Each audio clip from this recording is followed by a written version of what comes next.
That's why I must poke out.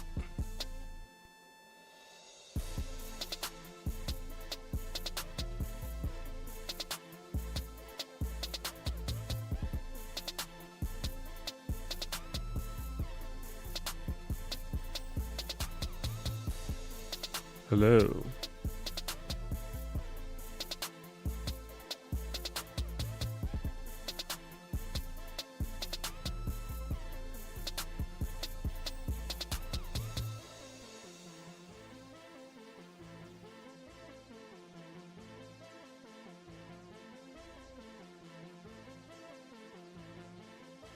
What up, what up?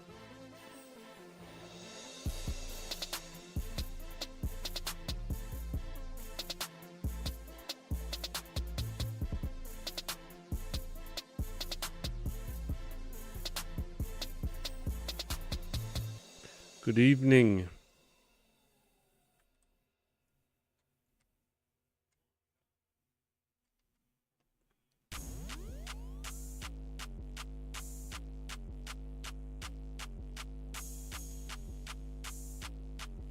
Can everybody hear me and see me? The audio levels satisfactory.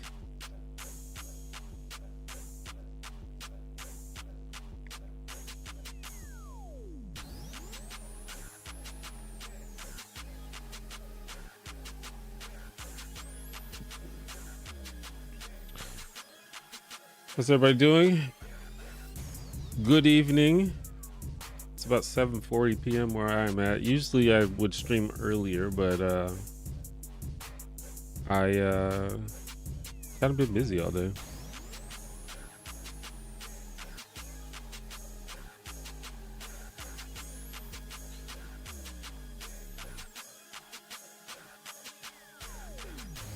Thoughts on Walls? I didn't know anything about Tim Walls before. Is it Tim? That's his name, right? I didn't know anything about him before he was tapped for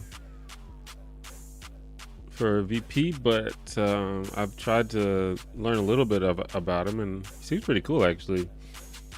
My understanding is that, like, he used to be more moderate Democrat, but has become more progressive over time. And you know, I don't know all the intricate details of his views and stuff, but he's I seem to align with him on most of the social issues from what I've seen, and he's a little more progressive than the average Democrat, it seems like. And also he just seems like a chill dude, which is always good. It's been, the political situation has been so crazy, you sometimes forget that, like, normal people exist. Oh, I'll be right back. There's a TV on in the other room. I'm gonna go turn it off because it's annoying me.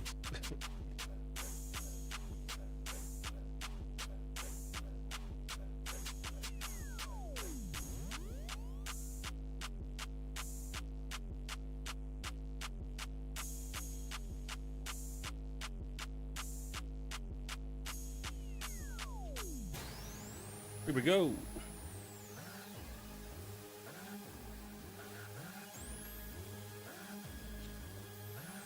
What up, Caliber? Is that a...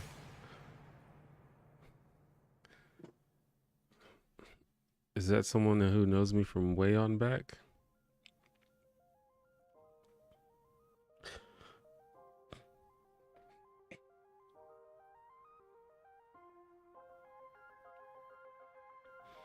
Top 3 animated villains. I don't know. I have to think about it. Animated villains? Does Carmen Sandiego count as an animated villain? I've always been a big fan of Carmen Sandiego, but she's not really that much of a villain.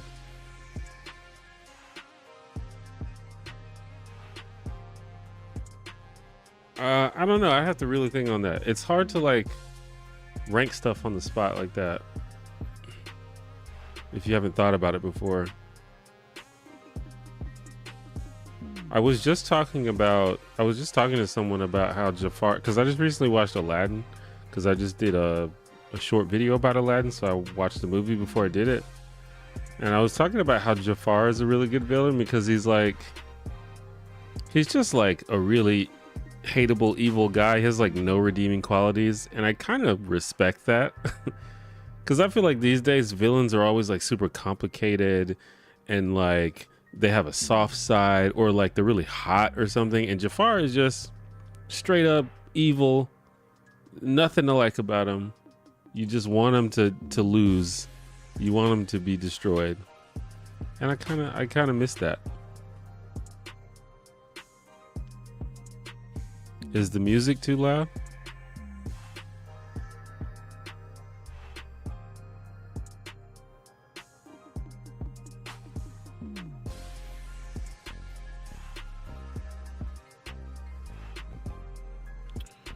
Do you think the international prevalence of myths and folklore about monsters that get their power from various forms of cannibalism is convergent development or a sign of or legend? I don't know.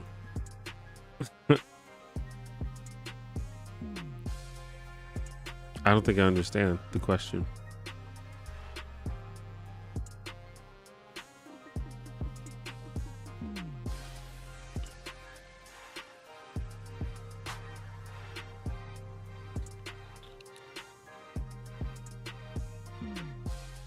What are your thoughts on a possible Project 2025?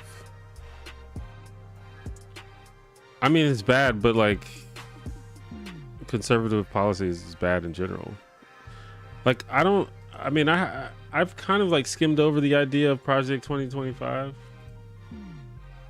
But isn't it just basic conservative stuff? Like people are freaking out, but it's like this is the type of stuff that the Republicans have been talking about for years. Like this is the stuff that they want to do. Like we already know this, but maybe I'm missing something because people are acting like it's like some new big problem, but it's like this is the same stuff that they've been trying to do, right?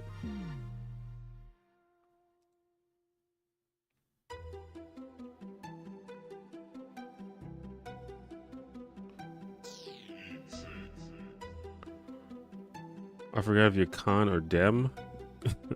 Are those the two options? Are those the two genders?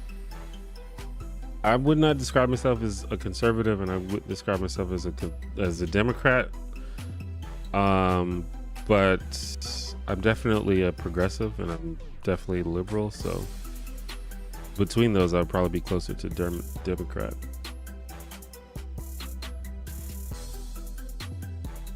Do I like FPS games? I don't really play a lot of them. I like the ones that I like. I guess I don't like all of them, but I like the ones that I like. I really, really like Overwatch. That's one of my favorite games of all time. I used to play a little bit of Call of Duty. I used to play a little bit of Halo. But the only one that I have played recently is Overwatch.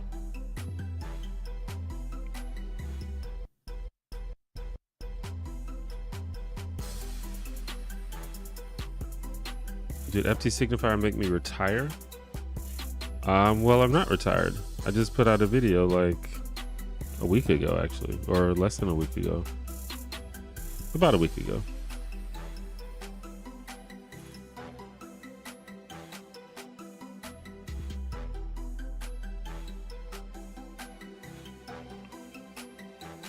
Am I into SCP lore? Not really. I mean, I've heard of it.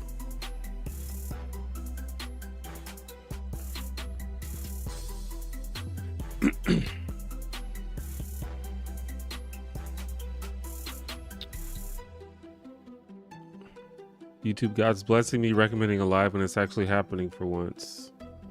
Yeah, I think I tend to stream during the day, and I think maybe a lot of people are like at work or maybe at school or doing other things during the day, and maybe that's why a lot of people miss the streams.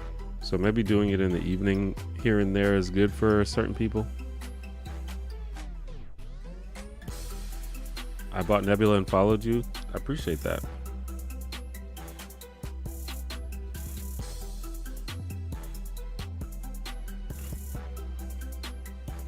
Have I ever seen The British Office or any other British sitcoms? I have seen The British Office. I've not seen every single episode of it,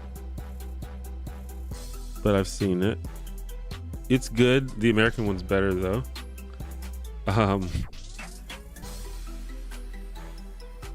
And have I seen other British sitcoms?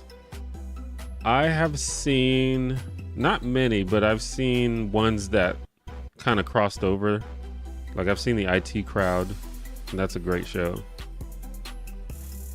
And I remember when I was a kid, they used to show British sitcoms on PBS late at night, like Are You Being Served, which I loved. And there was one called Chef, about a chef, and that one was good too. So I've seen those. But yeah, as for like modern British sitcoms, no, I haven't really seen many of them besides like the IT Crowd.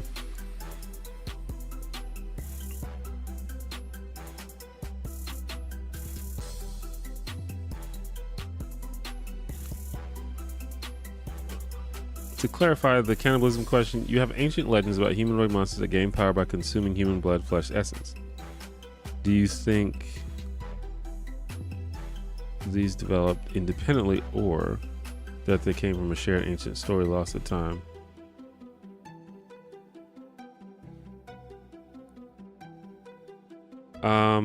I think it's possible that they developed independently. I think the idea of consuming power or gaining power by consuming another's essence is an easy idea to come up with independently. I don't think it, like, I could see many people coming up with that idea,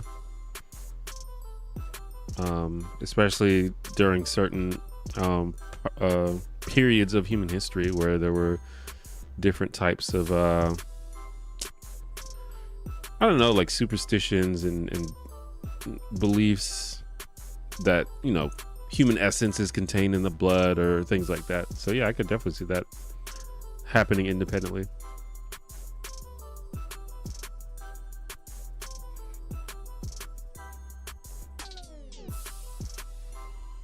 Do you like Harris's Walls piss? I assume that's gonna get asked a couple times, but I don't know. Some people get mad when they have to answer questions that have been asked before, but I don't really care. It's fine. Like I was saying before, I don't really know that much about Walls, but for what I've seen, I like him. He seems more progressive than the average Democrat, which I prefer. I'm a progressive guy, and I would like to see more progressive people.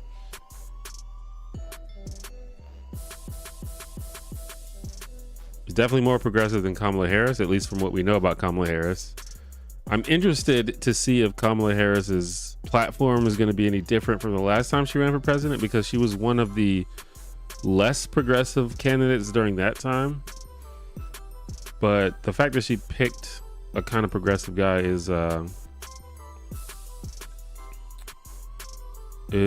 good sign, I guess. What about single player FPS games? I mean, yeah, I like the ones that I like, but I don't play a lot of them. But I don't play a lot of video games these days, really. These days I am more into sort of multiplayer competitive games. But I mean, I have in the past. I played Skyrim like everybody else. Does that count as an FPS? I don't know. You don't really, there's no guns in that game, but it's a first person game. But there's, you know, there's games like,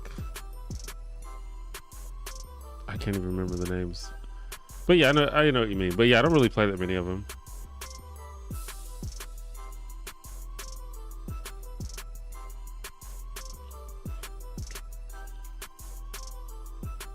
What's your favorite album of the year? I have no idea. I don't keep up with music.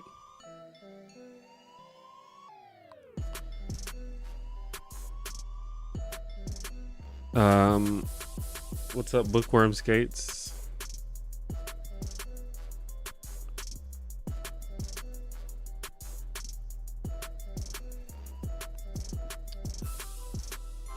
Thoughts on gun rights in the US? I'm a very, very anti-gun person. So I support any and all gun control measures in this country for the most part. I'm sure I need to know the details of it, but I'm generally in favor of reducing the availability of guns.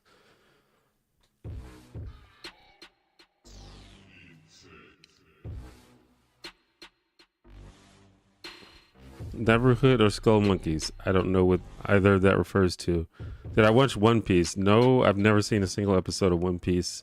It's a very very daunting show when you realize that there's like 1,000+ episodes. That's a great way to make me just be like, that's just too much to even step into. Were you always progressive, or do you come into the position over time? It kind of depends on what you mean. I definitely, my views definitely evolved over time, and I've had periods where I've been more sort of social justice-y than before, and it's not always just a flat sort of upward, angle. Like, I've had periods where I would be up here and then I'd come back down and level out, and then, but there's certain things, I've always been in favor of like social equality. I've always been like pro-gay, pro-racial equality, abortion, things like that. But there's certain levels of it that I kind of went up and down on. And I used to be a lot more of a kind of a shitlord, and I also used to be more religious. Well, I used to be religious. I'm not religious at all anymore. And that used to flavor my beliefs a little bit. So yeah, I've definitely evolved over time.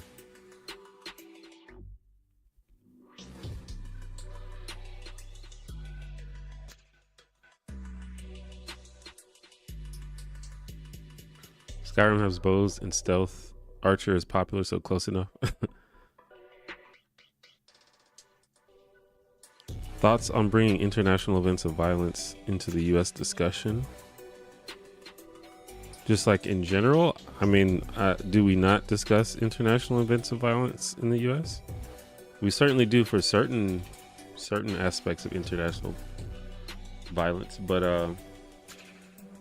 I think it's good for Americans to be more aware of what's going on in the world, for sure.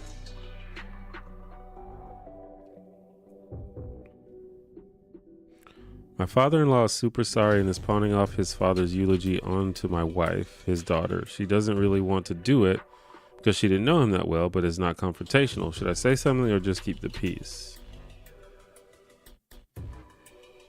I think that you shouldn't do it if you don't want to do it, or she shouldn't do it if she doesn't want to do it.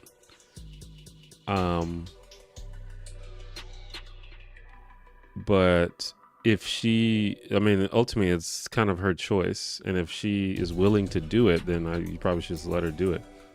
But I mean, you probably know your wife more than anyone else, and if you can tell she really, really doesn't want to do it, or if she said that, then I don't know, maybe y'all can do that. But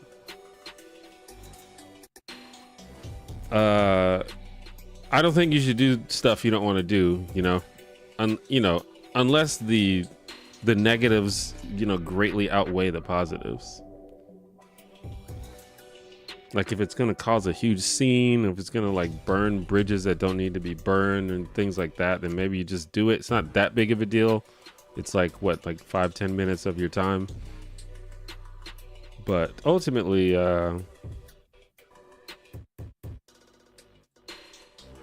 if you don't want to do it, then don't do it. It sounds like it's not that big of a deal, but just because it's not that big of a deal doesn't mean you have to do stuff that you don't need to do or want to do. Have I read or watched anything surprisingly good lately? Surprisingly good? I can't think of anything that surprised me by how good it was recently.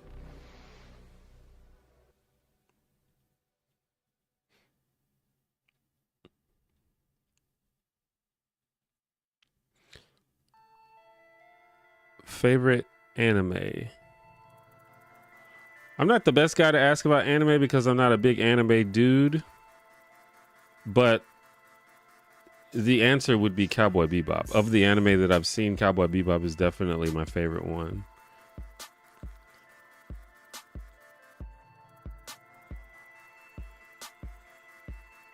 Good evening, Nicole.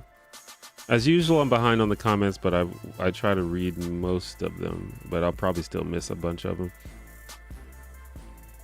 Do I like horror, and are you familiar with Junji Ito? I don't think I'm familiar with Junji Ito. And I'm sort of so-so on horror. I respect horror. I like certain types of horror. I wouldn't say that I'm just like a horror fan, like as a whole, but I will respect a horror film, for example, if it's good, or if I think it's good.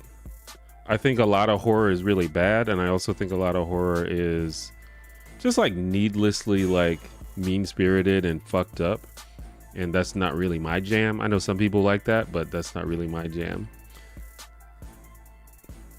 But there's definitely horror media that I like, and I really like horror TTRPGs, which is a little bit interesting since I'm not super huge on horror in other mediums, but I really like playing horror tabletop games. So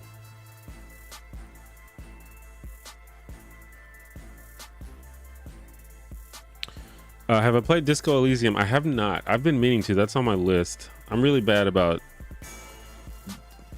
doing anything, to be honest, but maybe one day. Being an American and all, do you understand the gun culture and how very important guns are to a lot of you, or is it just as bizarre to you as it is to a non-American? It's not that bizarre when you when you know like why it all happened. It's literally just propaganda and lobbying. The NRA, and it's actually impressive how the NRA like completely warped the way that this country thinks about guns, and stifled like any opportunity to even like consider it in a rational way, or to study it and to think about it, like the effects. The NRA and sort of related groups and groups that preceded it. But yeah, it's just propaganda, and human beings are just really susceptible to strong propaganda. So in that sense, it's not really that surprising. But I do think that the gun thing is it's like one of those ways that we're just kind of like backwards. I'm trying to think of another example that's not offensive.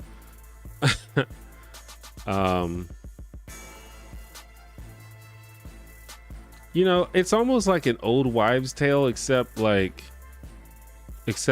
that causes a lot of deaths. It's like those people that are like, you shouldn't eat 30 minutes before you go swimming. Like, it's something that is obviously true, or obviously not true, something that you can do an experiment to show that it's not true, but a lot of people still believe it. It's the same thing with guns. People still think guns are good in some way when there's like no way to really justify that in reality. It's just kind of like a weird American thing.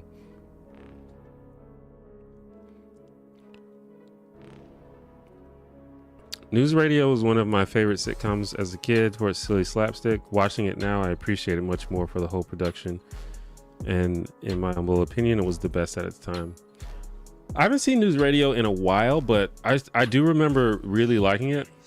I might check it out again soon because I've been wanting to check out a lot of the shows I grew up watching because I've been making videos about a lot of them. So I might check it out soon.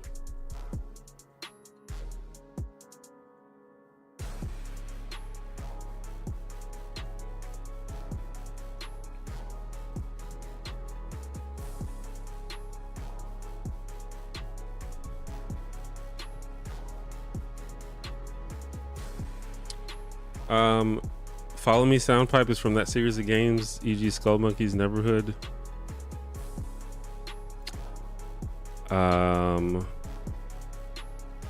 It's not, but maybe maybe there is something similar to that in those games. The Follow Me sound clip is from Oddworld. Abe's Odyssey, I believe. And then there's Abe's Exodus. But maybe there's something similar in that game. I've never played the Neverhood or Skull Monkeys. But Follow Me, it wouldn't surprise me if there was another game that had someone saying Follow Me in it.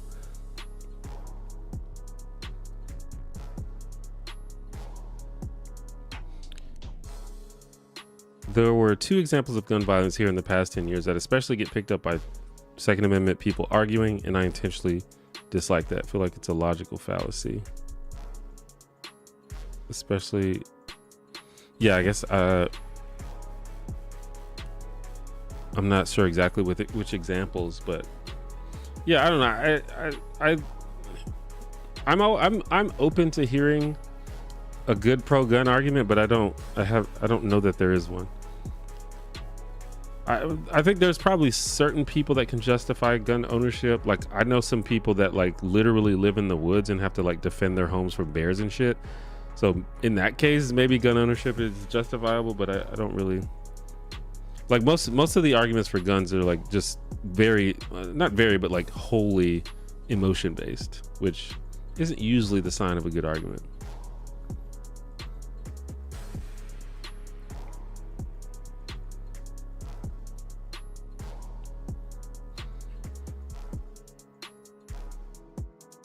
Have I read a James Baldwin book?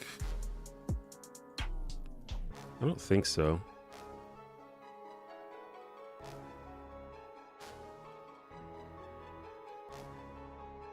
No, I haven't. Do you think we'll get a new wave of great sitcoms anytime soon? I don't know that we stopped getting great sitcoms.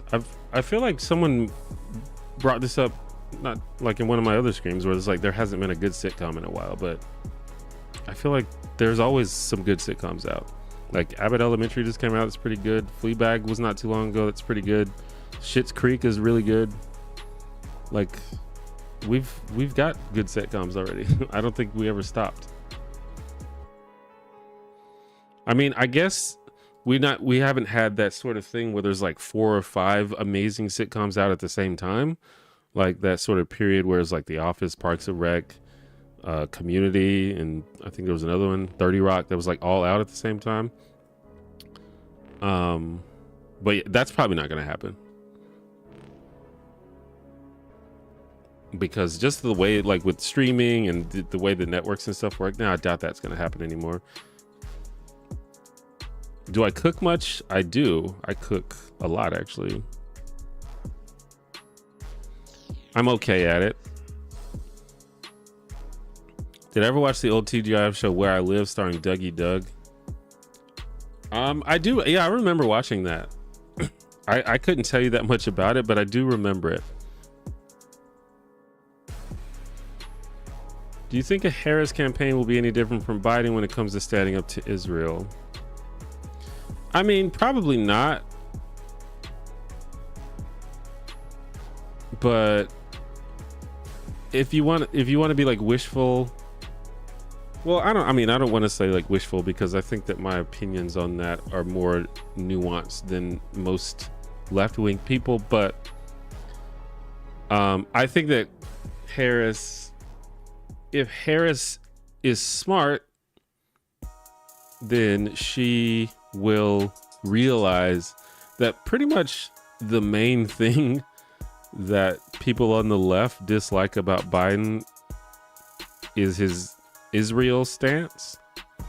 And so if she wants to like really get that support, like she's gotten a lot of support, but if she wants to really hold on to that support, I think being stronger, being harder against Israel would probably be a smart thing to do.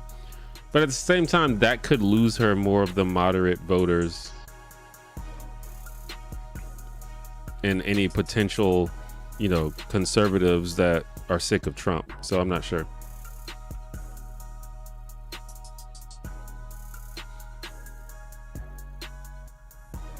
Is there any social justice-y that you thought about in the past that seems cringe to you now, even if the intention was good?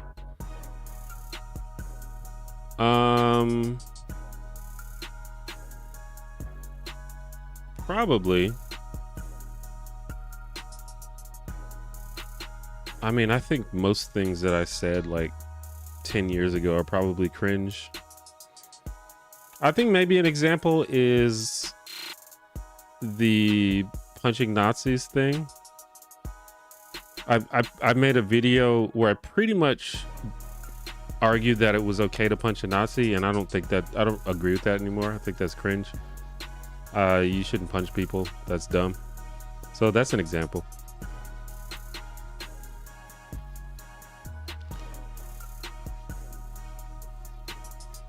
How do you think human social and cultural transformation actually happens?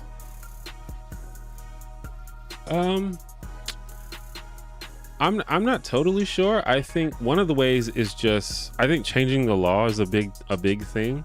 Like changing just the norm of how society works. And one of the ways you do that is literally by changing the law. Like, for example, one of the reasons that people are less racist than they were in the 50s is literally because it became illegal to discriminate in many ways. There aren't like colored bathrooms and shit. And over time, you stop seeing colored bathrooms and you start to accept the fact that, you know, black people are equal citizens. So that's part of it, but I doubt that that's the only role. And I do think it takes a long time. It doesn't happen overnight. I've ever watched Nathan For You. If so, thoughts on it? I have watched it. I think it's kind of a genius show, although I'm the type of person that gets secondhand embarrassment really easy, so it's really hard for me to watch because that's a very, very cringe-worthy show. But I respect it. I think it's a work of art.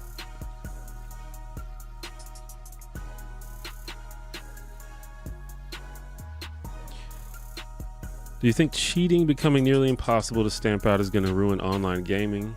Same questions with the prevalence of Skinnerbox, engagement-based matchmaking. Thoughts on battle passes?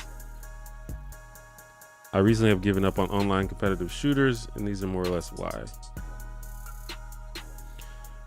I'm not sure. I mean, it might depend on the game. In the games that I play, I don't think that cheating is that big of a problem. I mean, you run into it here and there, but I don't think that it happens so prevalently that it ruins my experience of the game. But that might be the case for other games that I don't play.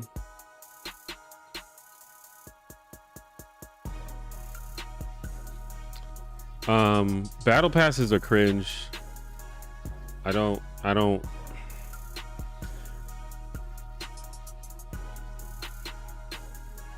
I feel like, well, here's the thing. I don't mind battle passes if they, I don't know, I guess I have conflicting feelings, but I generally don't engage with battle passes because they usually don't give you anything that useful. Like there's this sort of like forced scarcity, which I don't like. Like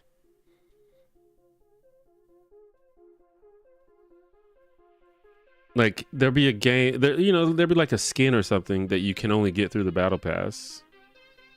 And so like 100% of the people that got the battle passes will have the skin, and 100% of people that don't get the battle pass will not have the skin. And it's like,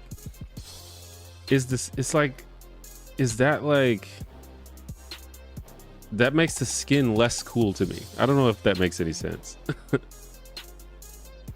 Like if there's like a rare skin that you have to do something to compete, or there's like only a small chance that you can get it in certain cases, like that makes the skin feel special when you get it. Like I feel like game developers don't understand the purpose of like in-game purchasing and cosmetics. We want them to look cool, but we also want them to feel cool. We want having them to feel cool. And if all you have to do is pay to get something that everyone else also gets, I don't know, that's kind of weird to me. I don't know if that makes any sense though.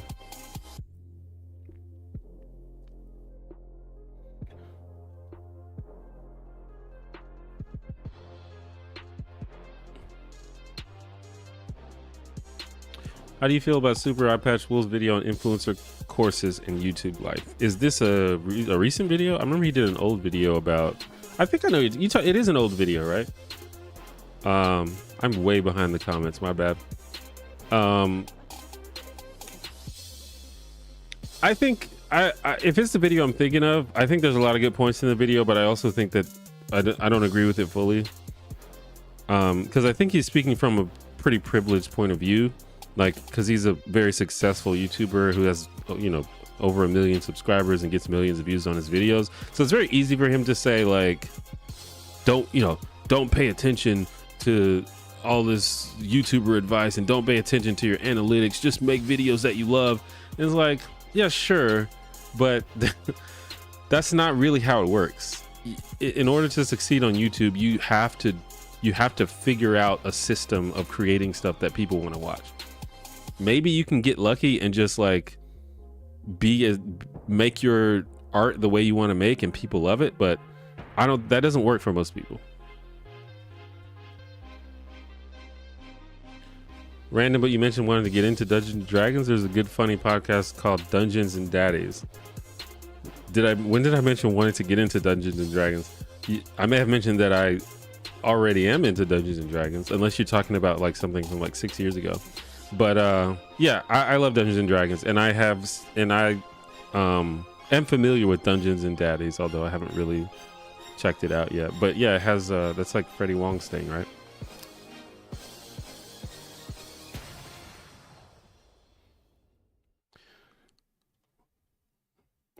Would you ever be okay with guns if they were way more restricted? Personally, I love guns, but yeah, the system we have is wild. With change, I don't see any huge issues with gun ownership. I would be way more okay with guns if they were more restricted, and if you had to prove that you knew how to use them, and if there were if there was more friction between a person getting in a gun and more like discretion, then sure. I still think guns are dumb, but I would be more okay with it in that situation. What are your thoughts on the argument that if more minorities had guns, they would be made more protected against aggressive people that would seek to hurt them? That's a common argument, and I think a lot of minorities and people of color use that argument. The problem is that it is not supported by reality. It's not supported by any data. It's not supported by statistics. It's not supported by reality. Guns do not protect people. There is no evidence that guns protect people. That is a emotion-based argument. If you look at any data that has ever been collected about guns and gun use and gun ownership, the presence of guns only makes you less safe. It does not make you more safe.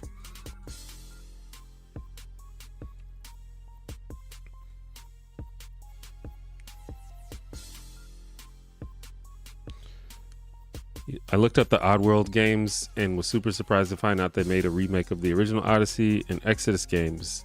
Yeah, I think I did know that. There are good pro-gun arguments, but there's literally no reason for an AR-15 outside.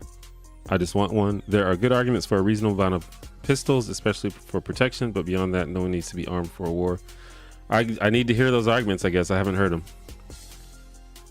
Would you favor a system of neighborhood armories where people don't own the guns individually, but in a small collective where they don't leave the armory under normal circumstances?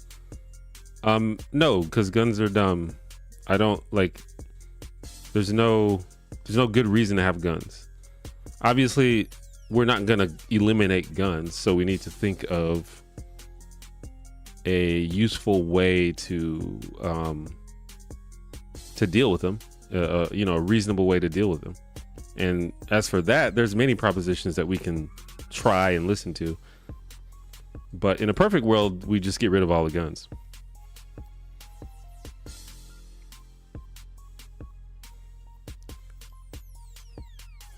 What's something you are just not a fan of, but feel kind of sad about? Like, I'm not into anime, but there are times when I wish I liked it because everyone else seems to like it. Do I have anything like that? There's things that I wish I knew more about, but that's not really the same as being not into something. I don't know. I can't think about it. I think I'm pretty chill with the stuff that I'm into and not into. The only thing I can think of is stuff that I wish I knew more about, that I kind of wish that I could get into that, but I'm not into at the moment. Platonic is a great recent sitcom. I've never seen it. I think I've heard of that though.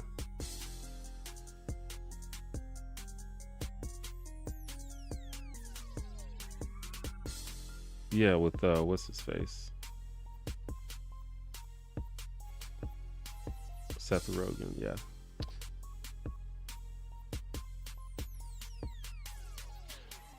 If the people of Black Wall Street had guns, I think they'd be much better off than what actually happened. That's an emotion-based argument. That's what I'm saying. It's not a data-based argument, so I can't really respond to it. We can all have our opinions, sure, but if the opinions aren't based on factual data or reality, then I can't really do anything about it.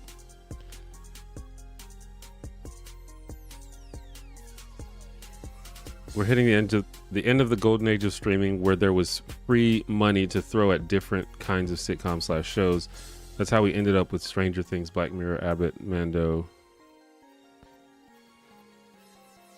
Yeah, I mean, the landscape of television is definitely changing, and I think that we are going to be entering an era where there's not going to be this sort of collection of great shows all at once. There's probably just going to be one here and there. But I think that just goes down to, well, not a lot of it is people just have to support the shows that they like. There's a lot of great shows die because people don't support them.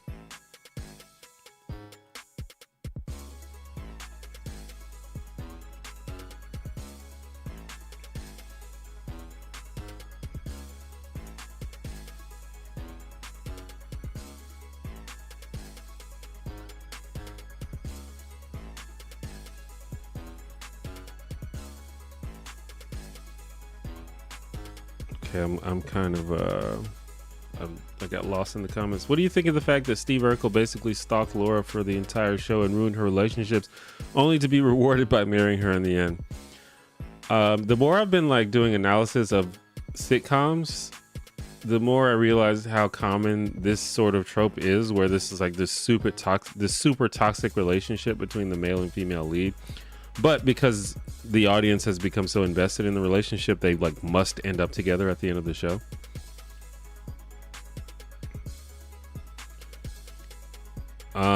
But I need to rewatch the show to confirm this, but I kind of have a headcanon about Family Matters where I think that Laura was kind of like a damaged person and like an insecure person. And I think that she didn't feel like she deserved the love that Urkel wanted to give her, and that's why she was so mean to him the whole time. Because I mean, Urkel did go a little bit too far sometimes, but overall he wasn't that bad. He just like told her he loved her a lot. But at the end of the day, he was always down for her. He always stood up for her. He always took care of her. So, but I need to rewatch the show to see if that theory has any merit. Auntie's Buster, thank you for the 5. Hey man, love your stuff. Keep up the good work. Been watching you since The Problem with Apu, and I like the new analysis you do on TV shows. I appreciate that. I think a lot of people kind of found the channel around that era.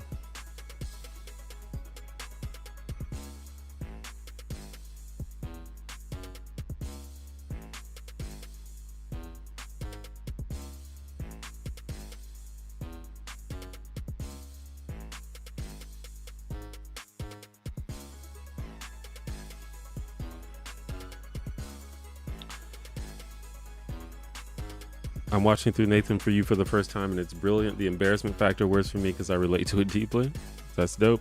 I mean, a lot of people like it, and I think it's gotten more popular after it stopped, which is cool. I mean, it's cool. It would be cooler if people supported it while it was on, but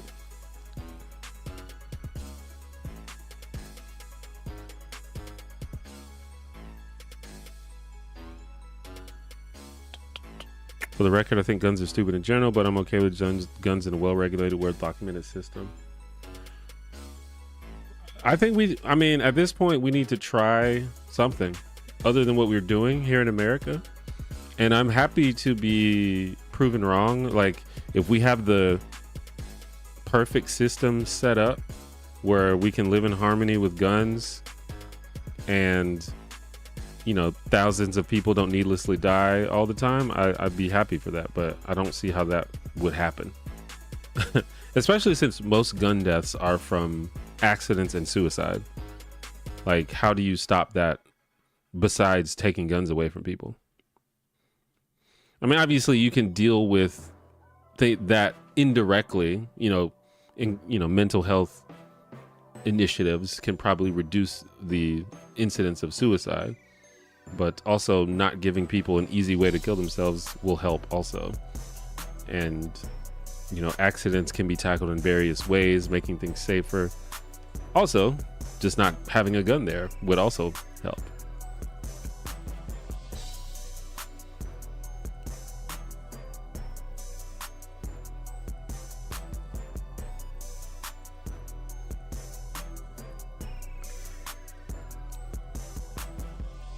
As someone who's read your 10K ebook, which is great, thank you. If a channel gets from 0 to 10K easily, what would be your main advice to get from 10K to 100K? That gets a little complicated. I think you need to find a niche. So find a general topic, a general area that all of your videos are going to be related to, or at least tangentially related to. And I learned this the hard way. When you try to do a hard pivot into another topic, it just doesn't work. The way that YouTube algorithm works, you're just like making things harder for yourself, because how YouTube works is they show your videos to your subscribers first, and then they use that as a test audience to decide whether they're going to show it to other people. So if you make a video about, and I think I talk about this a little bit in the book, but if you make a video about Marvel movies and then your next video is about the history of the Roman Empire, odds are the people that joined for that subscribe for the Marvel stuff are not gonna click on the history video.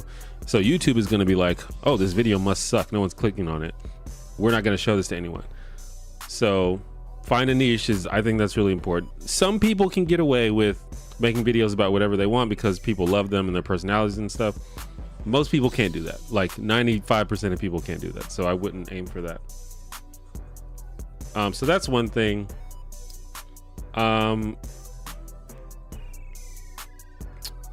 think another thing probably is like you sort of like you really got to nail down your title thumbnail game. Like, I think you can get away with sort of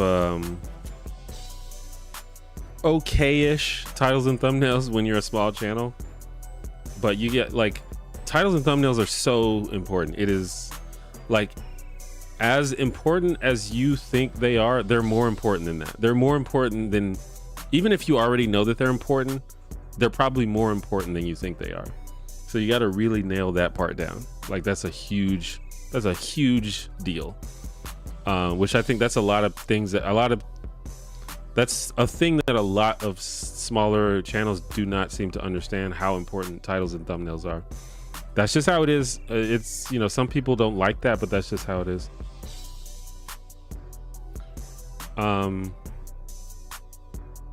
There's probably other things if I really thought about it. Like maybe one day I might write sort of a follow-up to the book in that area, but those are two big things. If I think of something else, I'll say it. But because it gets a little more complicated. Your ideas start to matter a lot more, I think.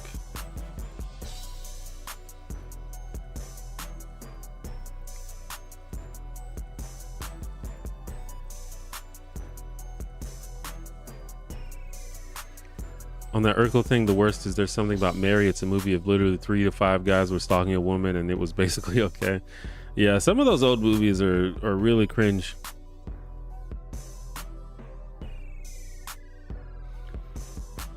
My only thing about Urkel was he intentionally sabotaged several of her relationships. Did he? I don't remember. I'm sure that's true. I can't think of when that happened.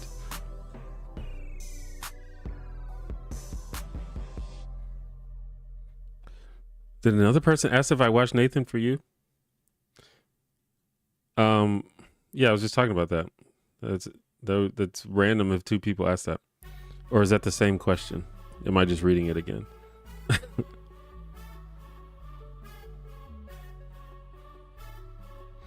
If you were to cast your dream sitcom with any actor, dead or alive, who you drafted and for what role? That really depends on the sitcom. It's like, what type of sitcom? Are we doing like a family sitcom? We doing like a workplace sitcom?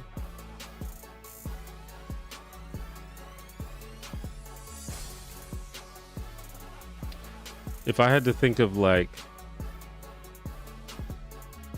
all time like best sitcom actors, I feel like you got to put Ted Danson in there. I would probably put, I don't know.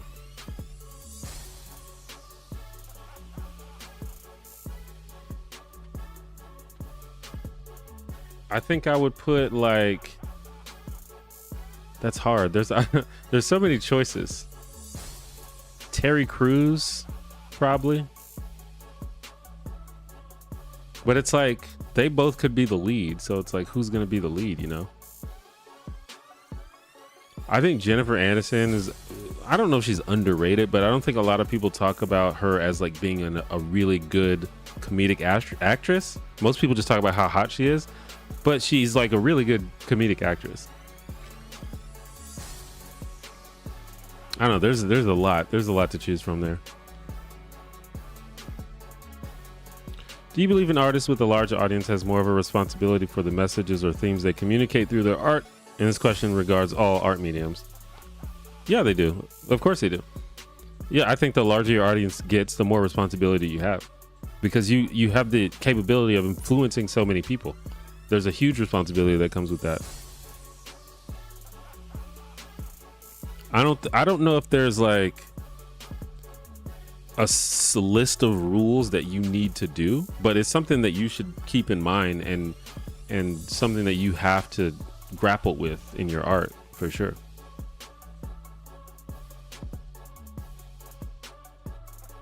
Did I miss your thoughts on the Drake Kendrick beef?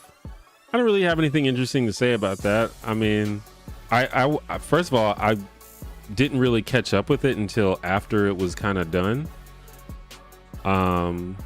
It seemed pretty silly overall, but we got some good songs out of it, I guess. I think that Not Like Us can go up into the diss track Hall of Fame. It's like one of the best ones ever made. But outside of that, I don't know if is it a big deal? Just seemed like some weird stuff that happened. What do you think of the phrase blank couldn't be made today? I think it's pretty stupid. Because it implies that people don't make edgy, offensive stuff today, which is obviously not true. There's plenty of edgy, dark, offensive things that get made all the time. Some of it's quite popular. Like, have you ever seen South Park? Have you seen Big Mouth? You know, there's plenty of dark, edgy shows out there. But also, maybe some things couldn't be made today. So what? Like, who cares? Let it be in the past. Let it live in the era that it was made in. I don't want them to make that today. I want them to make new stuff. I want them to make different, cool, new ideas. I don't want them to make Blazing Saddles today. It doesn't need to be made today. They already made it. So overall, I think it's pretty silly. Titles and thumbnails are literally the cover of your book. It's the makeup on the first date. It's the first impression to the video. Yep. But even more than that, like, So like when you pick up a book, you look at the cover, you can still flip past the cover and read the book. You may like, it's not that hard to like keep reading, even if you're not really a big fan of the cover. But with the title and thumbnail, you're just not gonna click, period. Like you're not gonna even give the video of a chance if the title and thumbnail doesn't appeal to you. Unless it's like someone that you already know and, you know, like their videos. But if it's like a new person, you're not even gonna give it a chance. I think you may give a book a chance. Like if you go on a date with someone and they give a bad first impression, you at least still got to hang out with them. Like with a video, you're not even gonna see the video at all. So I think it even goes a level beyond.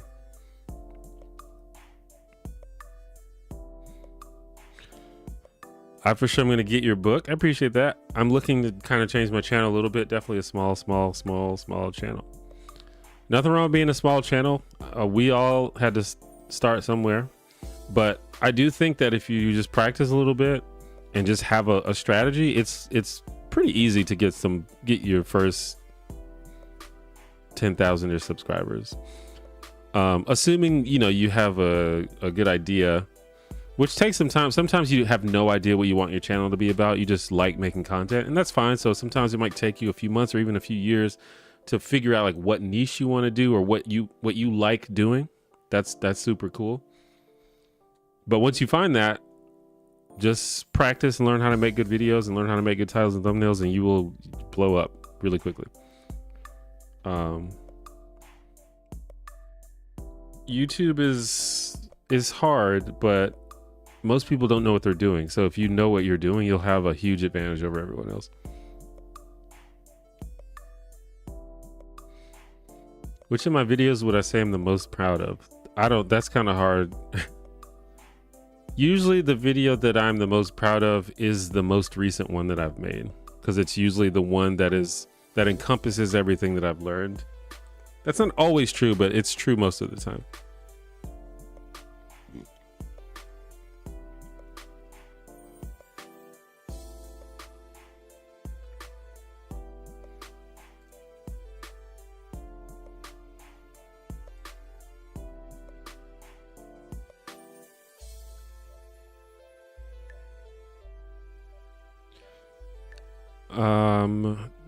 Urkel would get jealous, threatening guys, or do something to sabotage the date, and the guy would be revealed to be a jerk, or Urkel will apologize and Lord would get with him. Oh. Yeah, it's been a long time since I've watched that. Do you think butterscotch has a better warm aura than caramel? I don't know what is meant by warm aura, but I will say that caramel is better than butterscotch. Have I ever bought an album based purely on the cover? I don't think so.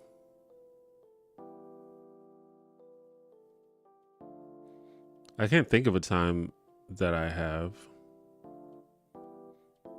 I've definitely admired the art on covers a lot. But I don't think I've like straight up spent money just because the cover was cool.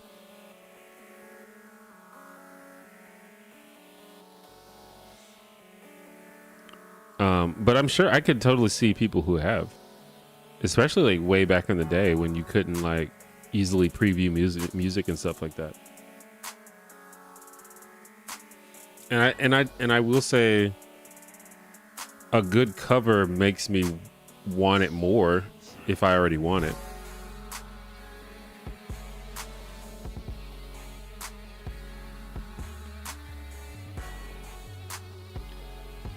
Want to make a decent parody show / movie, make a Family Matters parody where Urkel is basically Dexter and Laura's dates keep disappearing. That would be funny. It's how I pick some TTRPGs. Yeah, I think if you're the type of person that is a connoisseur that likes to try out new things in that genre, then I could see that for sure. I guess I never been that sort of a music head where I just listen to new music. I just buy the stuff that I know that I want. But I could see someone who's just loves to try out new music to go based on the cover. Same thing with TTRPGs. Like I would probably be more likely to pick a TTRPG based on the cover than a music album.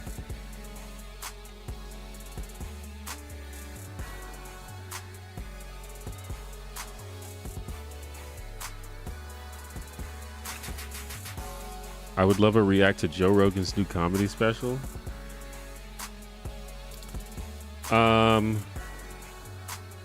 Well, I don't know. I don't make like reaction videos. Maybe I could talk about it someday. I haven't seen it, but I feel like my takes are not usually interesting. Well, I won't say they're not interesting, but I feel like people want spicy takes, and my takes are not that spicy. Like I usually am pretty nuanced about things, and what's probably going to happen is I'm going to be like, yeah, some of it was funny and some of it was cringe, and it's not that big a deal because it's jokes. Like that's probably what I'm just going to end up saying. Do you think large language models are going to create enough automation induced in unemployment to justify post-scarcity economics, or maybe at least a UBI? I mean, I think AI and robots and all that stuff, just a combination of all of it, is definitely going to put people out of work. And eventually, I think it's going to get to a point where it becomes a crisis. I think that's absolutely going to happen. And it's going to justify some kind of change. It's going to, I have issues with UBI, but it kind of depends on how it's implemented. But I've talked about this before. I kind of disagree with the whole idea of sort of labor as like a labor focused economy. I kind of feel like that's a travesty that's where we're at as a human society, is that you have to work to live.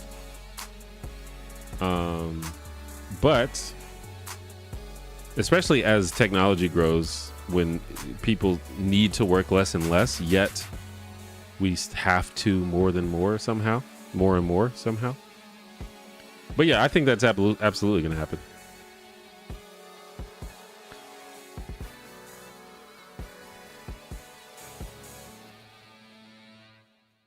Aside from the grilled cheese video, have you done any other food related content? Did I make a grilled cheese video? I don't remember doing that.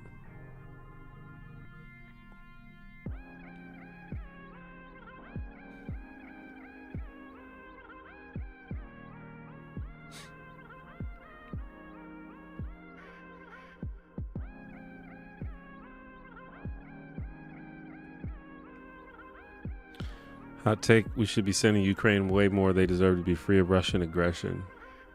Is that a hot take? I don't consider myself super informed about the Ukraine-Russia situation, but I mean, it's just like Russia invaded Ukraine, right? Is it more complex than that?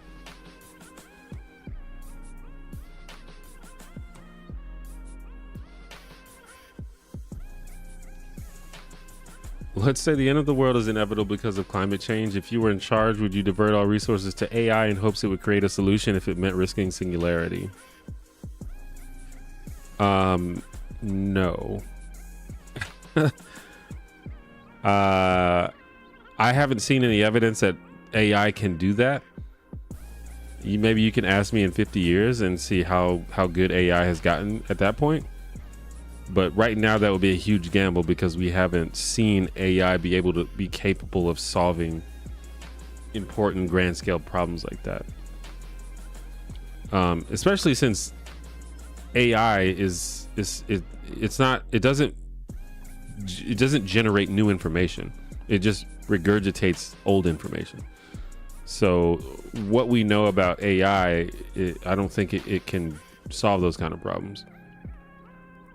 But maybe in, a few decades or so. Honestly, probably less than a few decades, but being conservative.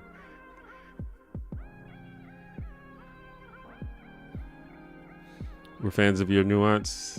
I appreciate that.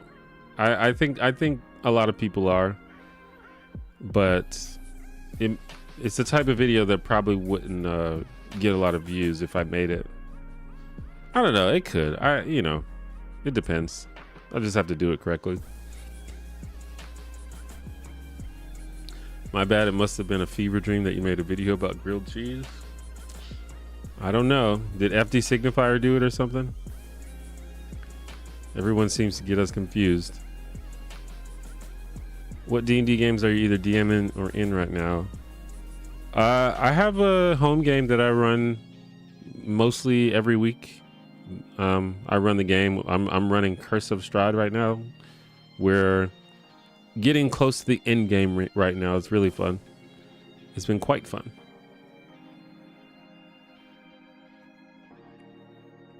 Since SCOTUS has ruled that cities can make sleeping outdoors a crime, do you think this will lead to a homeless crisis? Are you implying that there is not already a homeless crisis in America? It seems like there already is one, especially in certain cities. Sorry, just got here, so maybe off topic. There's no such thing as off topic in my streams. It says ask me literally anything, and I that's fine. I really resonated with your video about changing your focus to be less on politics and how that has improved your mental health. It honestly helped me to feel validated in my choice to step away.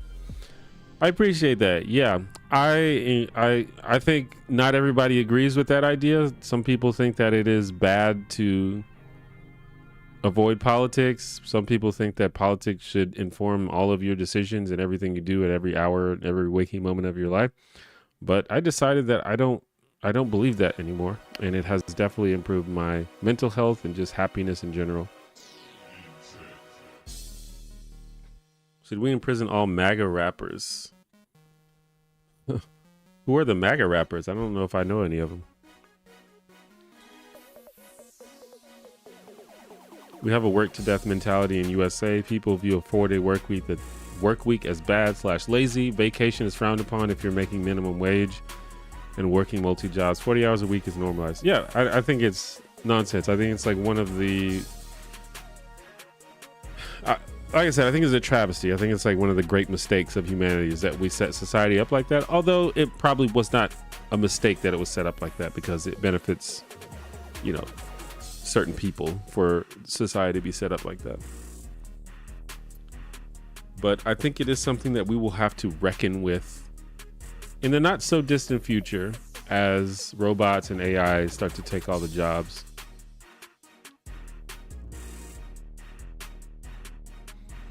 Haven't caught a live stream in a long time. I miss listening. The algorithm doesn't push you to my feed anymore. Yeah, well, I don't know what to do about that. All I can say is the more that you engage with my content, the more the algorithm will push my videos to you.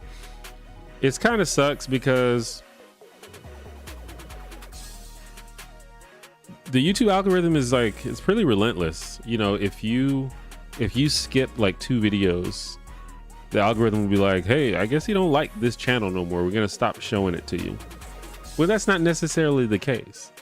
Like, I have many channels that I want to be kept up to date with, but I may not watch every single video, but the YouTube algorithm like really punishes that, I think. So all I can say is like engage with the content more, comment, like, and YouTube will take that as indication that you're interested in the content.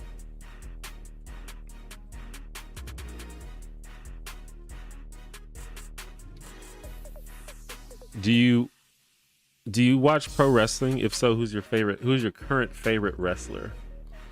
I watch WWE for sure. Who's my current favorite? Current favorite? I really like, there's a few that I like. I like Gunther. I like Tiffany Stratton. She's been popping off lately.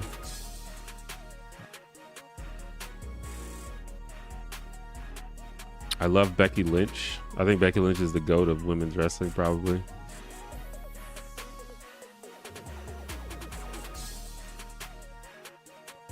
I'm only thinking of women. I'm trying to think of people who aren't women that I like.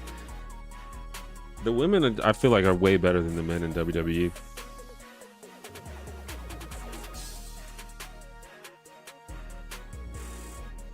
I've actually been a really big fan of what Roman Reigns has been doing lately. He just recently returned, so I'm interested to see what they're going to do with him.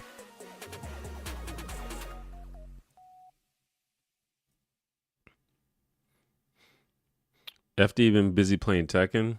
Well, he's really good at it, so he went to Evo and he like popped off. He got, I mean, I think he got, I can't remember his exact ranking, but he got something like 400th out of like 5,000 people, which is really, really good.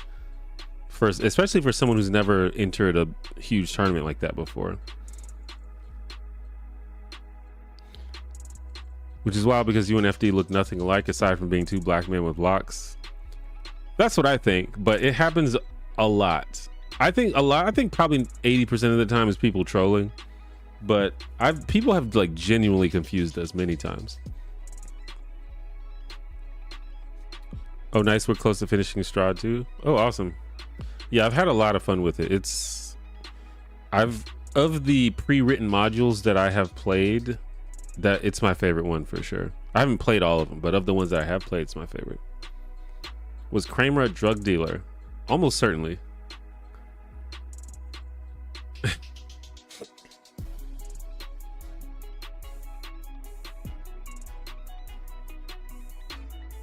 What are your thoughts on newer Star Trek shows? I have not seen any of them. I don't watch a lot of stuff these days. The only things I'm watching are sitcoms, and I'm pretty much only watching them if I'm doing videos about them. Outside of that, I watch Marvel stuff, but that's about it. And YouTube. I just watch YouTube. That's what I watch. I watch YouTube all day. So I am not the person to ask about media that is not sitcoms or YouTube or Marvel.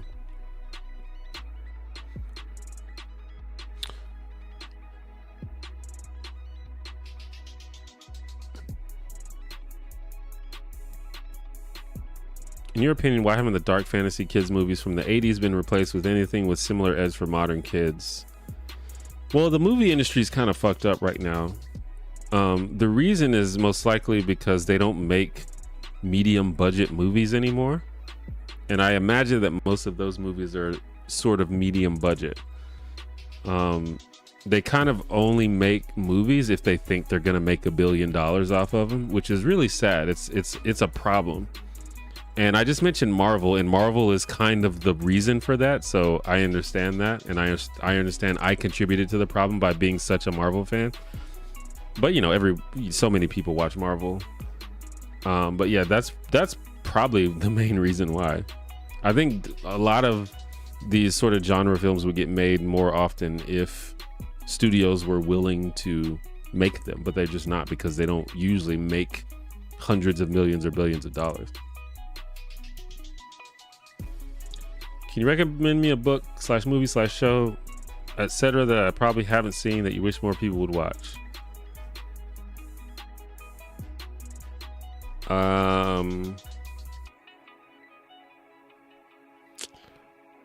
That you probably haven't seen?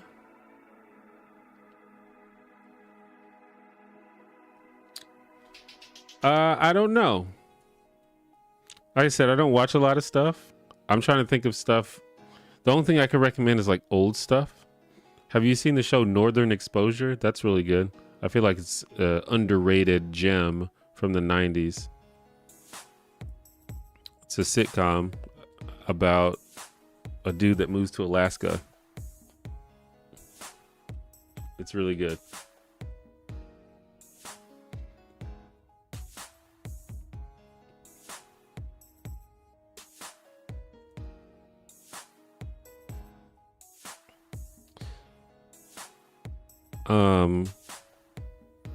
Have you seen the Bernie Mac show? I just made a video about the Bernie Mac show. I think that's a super underrated show. It was pretty popular during its time, but nobody talks about it anymore. What are your general thoughts on Seinfeld? Despite being an elder millennial, it's hard for me to watch since my boomer father watched it every damn night. So he could since its conception. It's so boomer to me.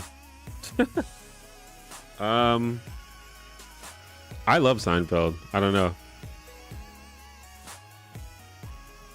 know. I guess you have that sort of that relationship with it. It doesn't feel that boomer to me. I think it actually holds up pretty well for the most part.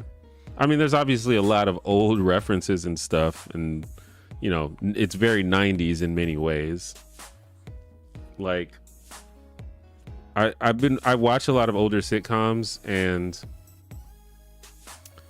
a lot of, I would say like a good 30 to 40% of sitcom conflicts would be solved if they had cell phones. So that's that dates a lot of older sitcoms, Seinfeld included. But overall, I recently rewatched Seinfeld, so I have kind of a fresh take on it, and I thoroughly enjoyed it. It's a good show. It's very funny, in my opinion. So yeah.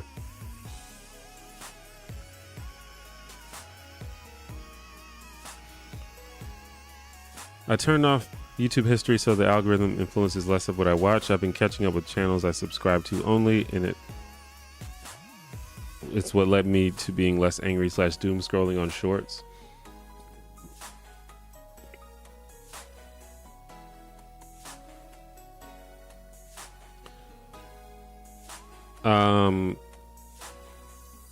Yeah, a cool thing to do is to make a new YouTube account and just use that as a personally curated feed. I have several sort of burner YouTube accounts that I only have certain types of content on it. Like I have one that is pretty much all video essays and nothing else. And I have one that is all sports and absolutely nothing else.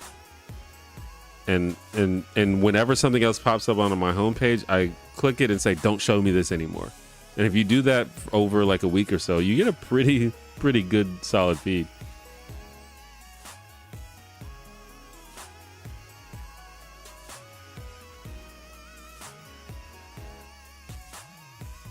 $257th place, is that what he got?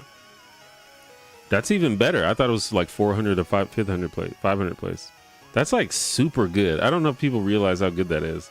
This is like the biggest Tekken tournament of all time, with all of the best players in the world competing, and he got 257th out of something like, I think it's like 4,000 to 5,000 entrants.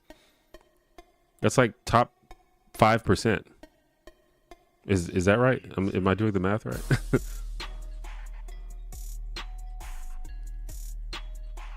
People asking T1J to name one woman and he'll name every woman. Am I doing that?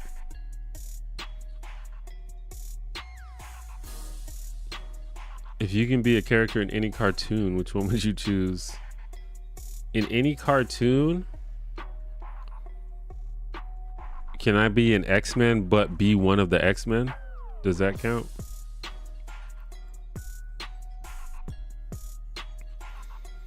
The YouTube algorithm doesn't always show you the best vid. It shows you those when it has a high probability that your watch session is about to end. It'll show you mid stuff during your peak usage hours. I don't know that to be true, but it's possible.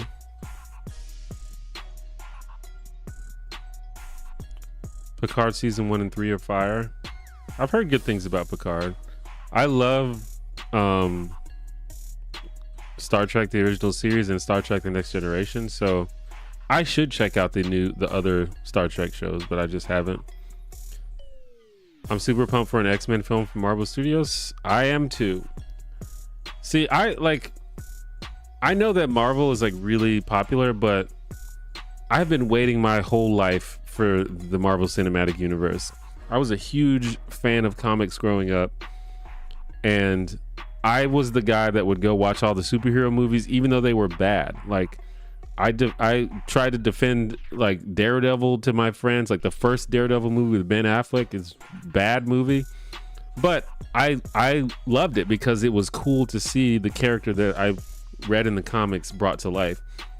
Like the Spawn movie, it's bad, but I love it because I am that comic book fanboy. So when they started making like actually decent superhero movies, it's like my life is made. This is amazing.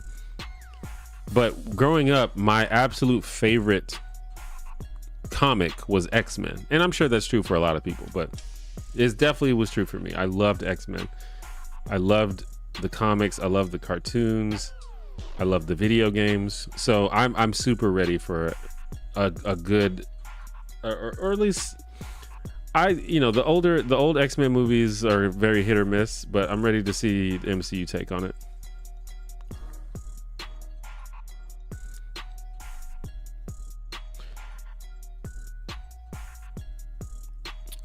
Seinfeld, I like most sitcoms I watch, but Seinfeld relates back to my father way too much. Yeah, I think a lot of people have those sort of things that they relate to certain things that kind of taint it a little bit. Like, I used to date this girl that was really, really into Prince, like the singer Prince.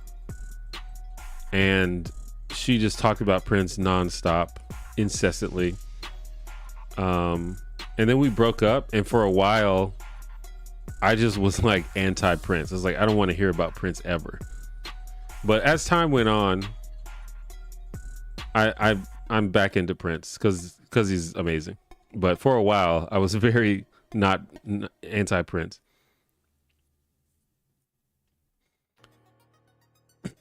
Well, that's sad, but makes sense. The movie industry answer. It is sad, and I mean, I think it's more than sad. I think it's a huge problem that needs to be fixed. Like, I think it is like someone needs to do something about it, I think.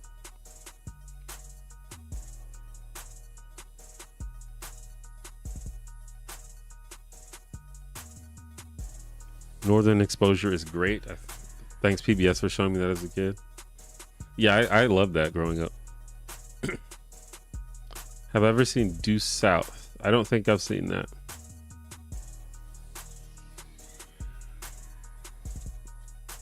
No, I have definitely not seen this. What is this?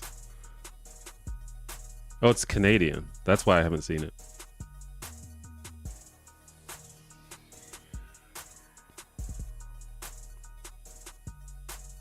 Yeah, I never heard of it.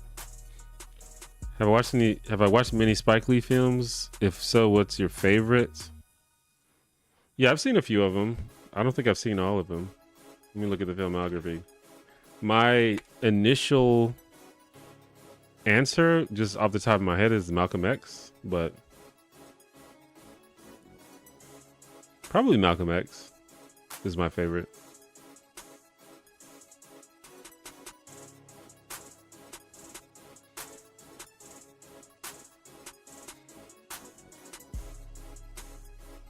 Yeah, there's a few of them I haven't seen though.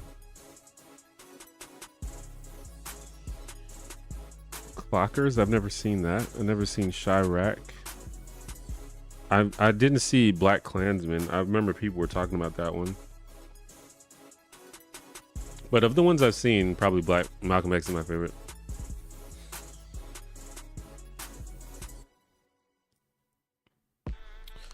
In Justice League media, the Superman problem arises to where they always need to weaken or incapacitate Superman because he can typically solve the problem on his own. Is there a way around this?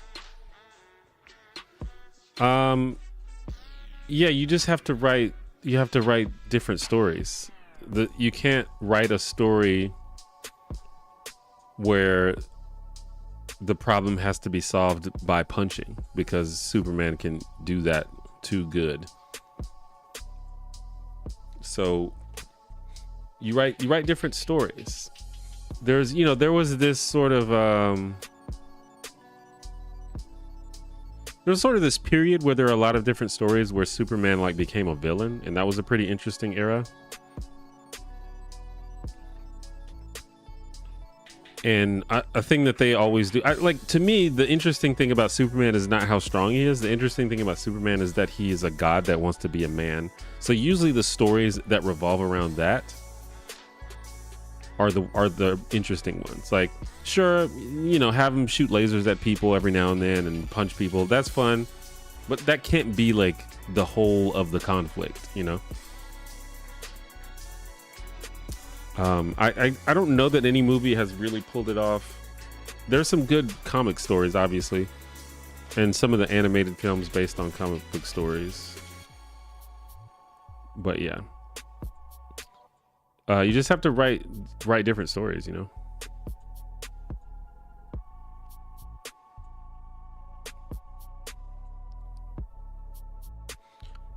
I've really been enjoying Princess Week's video essays. Yeah, I like Princess Week's. I haven't watched any of their stuff in a while, but I remember liking them in the past. Now that the dust has settled for a while, any definitive opinions on Amber Heard and Johnny Depp? I honestly didn't follow that close enough to really make any definitive opinions. The only sense that I get is that there were two damaged people that abused each other. Perhaps one of them did it more than the other, but it sounds like that they both did it to each other.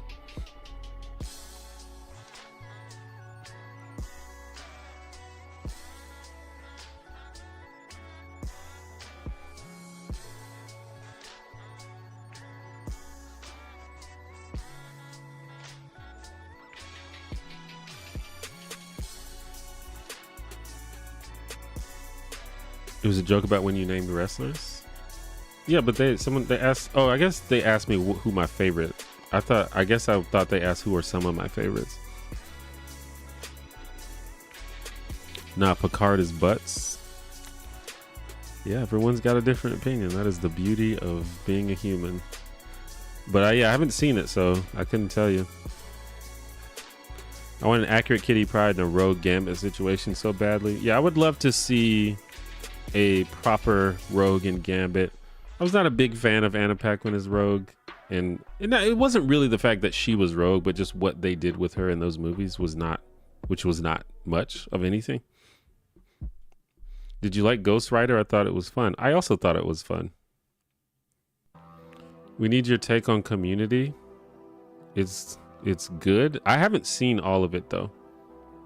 I've seen like the first 4 or 5 seasons, I think.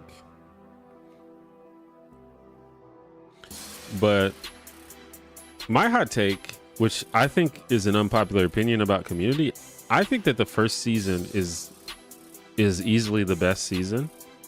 It's still fine after that, but to me, the first season is the most consistently good season.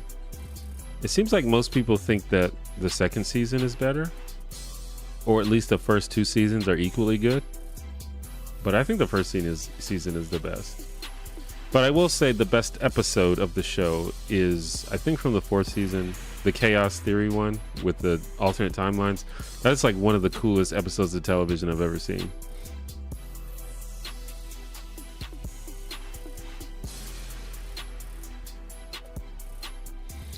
Have you ever been shocked by the ignorance of a statement from someone you knew for a long time personally, like on women's rights, LGBT stuff, conspiracy theories, evolution, climate change? Sure, yeah, that's happened. I found out one of my friends was transphobic not too long ago, which was like super surprising because they just seemed like a normal person. And I don't want to just like, I feel like saying that they are transphobic is a bit reductive, but they basically did not believe that trans women were real women or whatever. Which, you know, maybe if I sat down with them and they would have more nuanced opinions about it, but they said it in kind of a pretty ignorant way. So, which I didn't expect because they just seemed like a normal person before that. So yeah, it's happened before.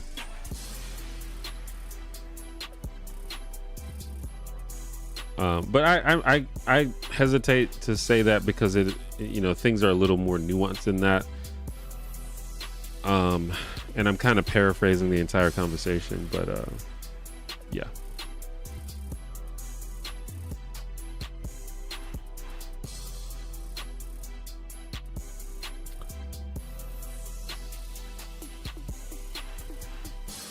X-Men is the best Marvel property, period. I mean, I love the comics. I don't think that the X-Men movies are near the best of the Marvel movies. So in that sense, I wouldn't say that they're the best property, but yeah, I love X-Men. Hey, Kevin, met you in high school. Love that you've become so cool and successful. Word, like when I was in high school.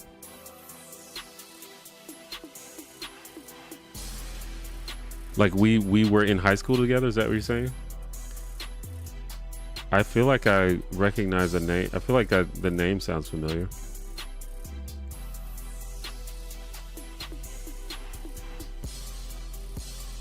Tim Walz named the bridge in Minnesota after Prince. Anyway, I appreciate the kind words, Ryan, by the way. I feel like I didn't respond properly. But that makes sense. You know, Prince is from Minnesota, so. Due South is funny. Malcolm X is a great film. I also think it's a great film. I think it is an amazing film. Perhaps a perfect film. I have this, I don't know who,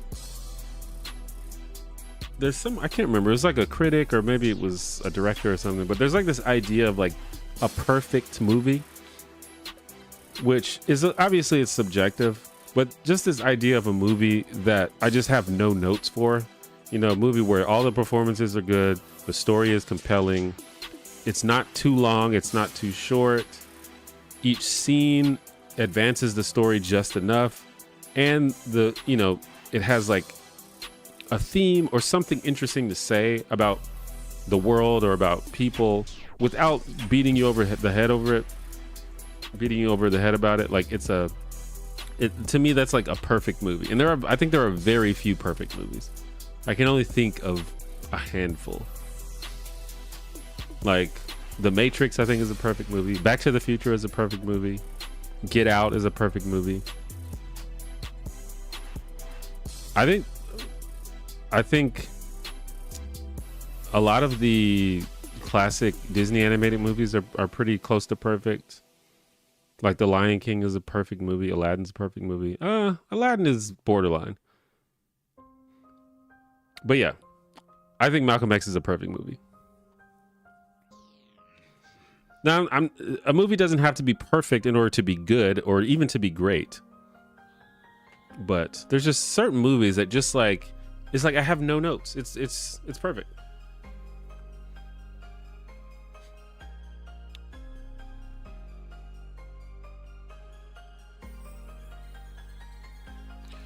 I wonder if this is a solution to the movie industry issue. Someone putting a monopoly lawsuit to Disney and forcing it to break up into multiple studios after the MCU ends. I don't know that the MCU is gonna end. That's an issue there. But honestly, I would be okay with that. I would totally be okay with that. What are your thoughts on animated versus live action sitcoms?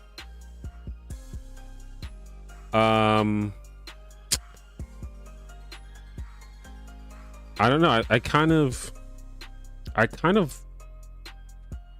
judge them in the same sort of vein. Obviously they're different from each other, but there are live action sitcoms that are different from other live action sitcoms. So it's just like another genre of sitcom to me. And I think there are great animated sitcoms. King of the Hill, I think, was amazing. I think that's maybe my favorite animated sitcom. And The Simpsons during its heyday obviously was an amazing show. And I think it's still good here and there. I think even Family Guy was good at the beginning. I think at this point it's run its course. But yeah, Bob's Burgers is really good. I just kind of judge them all together, I think. Earlier you did a poll about cell phone versus computer use. What are your thoughts on the benefits of desktop versus the benefits of cell phones and laptops for people with chronic health conditions who are unable to remain sitting for extended periods? I mean, anything that is more accessible, I think, is good. I don't know what you want me to say. Like, do you expect me to be like, no, that's bad, we shouldn't make things easier for disabled people? But yeah, I think everything should be made as accessible as possible. But I don't know. I'm kind of a boomer. I am always at my computer. I use my computer, my desktop computer, way more than my phone. But apparently that is not the case for most people these days, or at least most people like millennials and younger.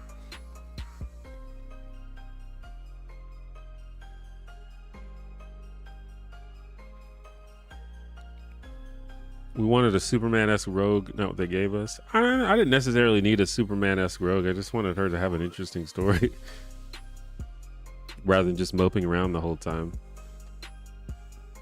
And actually to like do cool stuff. Like, obviously there's like the version of rogue that has super strength and can fly, which is fine. But you don't even need to do that. Just give her the power-sucking powers and just like make it a cool story. Star Trek Deep Space Nine is amazing and my favorite. Lower Decks is also really good and very funny. Sitcom-esque. Yeah, Lower Decks. I've only seen a little bit of Deep Space Nine, but lots of people have been telling me that it is great. And there are a lot of people who say that it's better than The Next Generation, which is crazy to me because The Next Generation is really good. But the fact that so many people say that makes me think I should probably check it out. Early Pixar movies are often amazing. Oh, yeah. I think Toy Story and Toy Story 2 are probably both perfect movies. I have to watch them again, though. And they're all good. I wouldn't say they're all perfect, but most of them are pretty good. Incredibles is very good as well. Is it perfect, though? I'm not sure. I don't know. I need to watch it again. I really like Turning Red. I actually haven't seen that one yet. I kind of fell off of Pixar. I'm gonna have like a Pixar marathon one day so I can catch up on the ones that I haven't seen. I haven't seen Inside Out or Inside Out 2. I didn't see Soul. I didn't see Turning Red. If you could write a sitcom, what would you like to do with it? It's so hard. I used to say, because when I was like really into like politics and talking about politics and doing that kind of thing, that I probably would have made a sitcom revolving around that. But then somebody did it. It's called Blackish. That's like basically the show that I would have made like 10 years ago if I had to make a show. So I'm not sure. I think I would do something in the vein of The Good Place. Not necessarily like that concept, but sort of like a high concept sort of fantasy storytelling type of sitcom. I think I would probably want to do something like that.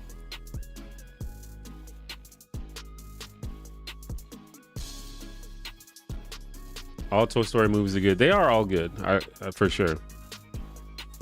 I think I like the first two the best, though. I think I like the second one the best. But I haven't seen those movies in a while. I should watch them again. What piece of contemporary media are you enjoying at the moment? I guess the most at the moment. What is it about that got you like them? I don't watch a lot of contemporary media. I don't know. Does YouTube count?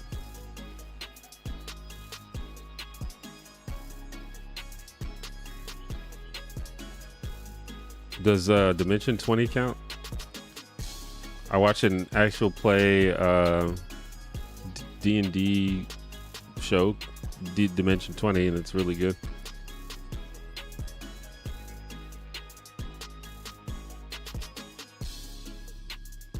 Thoughts on King of the Hill getting a reboot next year? Oh yeah, I forgot that they were doing that. I mean, that's cool. I'm down. It's made by the same people, right? So it should still be good.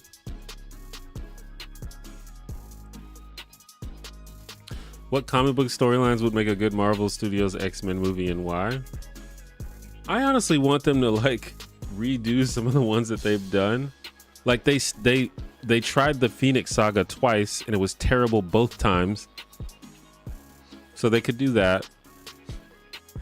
I guess they did Days of Future Past. I would like them to do that again, but I like Days of Future Past well enough. I was a big fan. I don't know if it was actually a good story, but in the 90s, I was a huge fan of the Onslaught saga. If you guys are familiar with that, it was like this, basically every it revolved around the X-Men, but it was a huge crossover event where every story was like having to deal with this Onslaught character that was like, the big twist was like, it was like Magneto with, or it was like was it like Magneto with Professor Xavier's mind or something, or the reverse of that? I don't know, something. But he was like this huge, super powerful dude that basically he was unstoppable.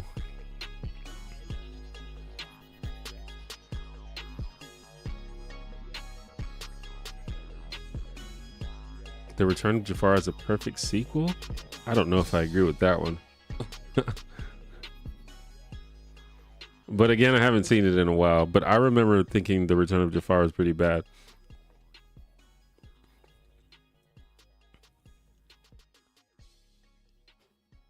Mobile PCs like laptop and Steam Decks and deck likes are also good. I absolutely prefer DS9 over TNG. My husband is the opposite. Yeah, a lot of people who have been telling me DS9 is better.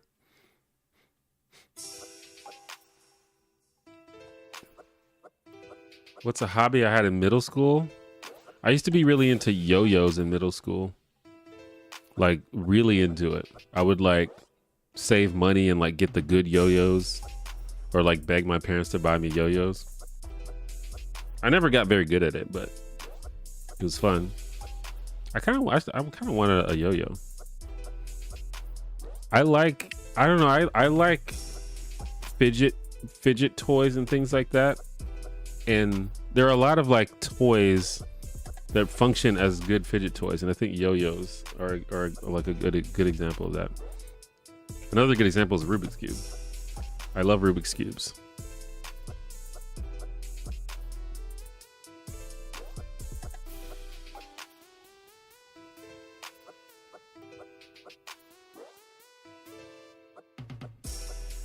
What's a non-franchise, non-sequel, non-prequel movie that you really love and why?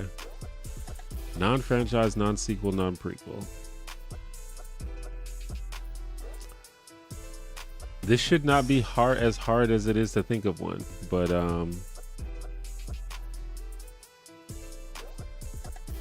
I don't know.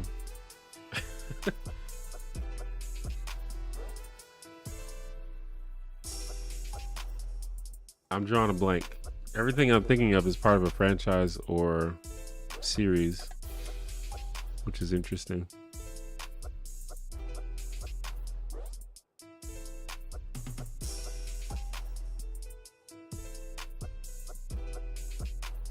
Why can't I think of anything? I'm sure there's many of them. I'm drawing a blank.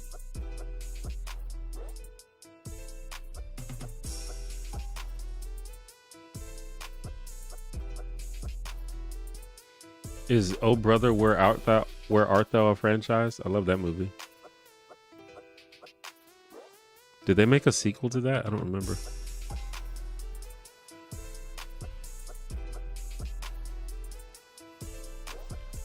Have I seen any of the Daily Wire's adult cartoons like Mr. Burcham? I have not, and I really don't have interest in that. I mean, I probably shouldn't judge it before I've seen it, but I think I have a pretty good idea of what it is. And I don't know if I just really even want to entertain that kind of stuff. Like, I don't think that kind of stuff is meant for entertainment. It's just meant for propaganda. So I'm being a little bit judgmental on something I haven't seen before, which I don't really like to do, but it's a Daily Wire, man. Come on.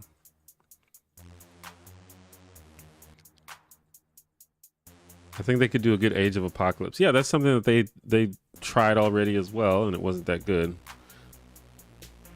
Although I did appreciate how Apocalypse looked in that movie.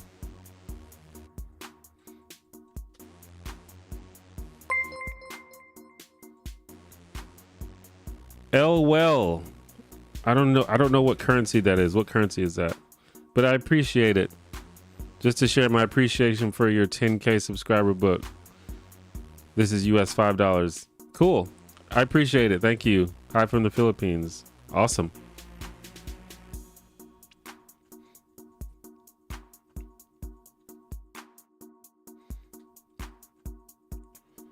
Onslaught is post Fatal Attractions is Professor X with Magneto's madness combined. Yeah. Onslaught was like Magneto and Xavier's mind merged into a psychic being. Yeah.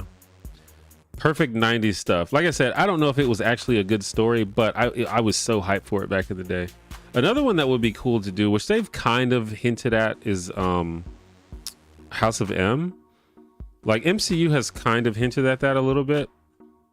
But if they did some kind of cool House of M thing, I guess that's not necessary. I mean, it's kind of related to the X-Men, but yeah. I mean, I guess it is an X-Men story now that I think of it, because it's like specifically mutants, right? But yeah, they could do something like that. That was a really cool thing.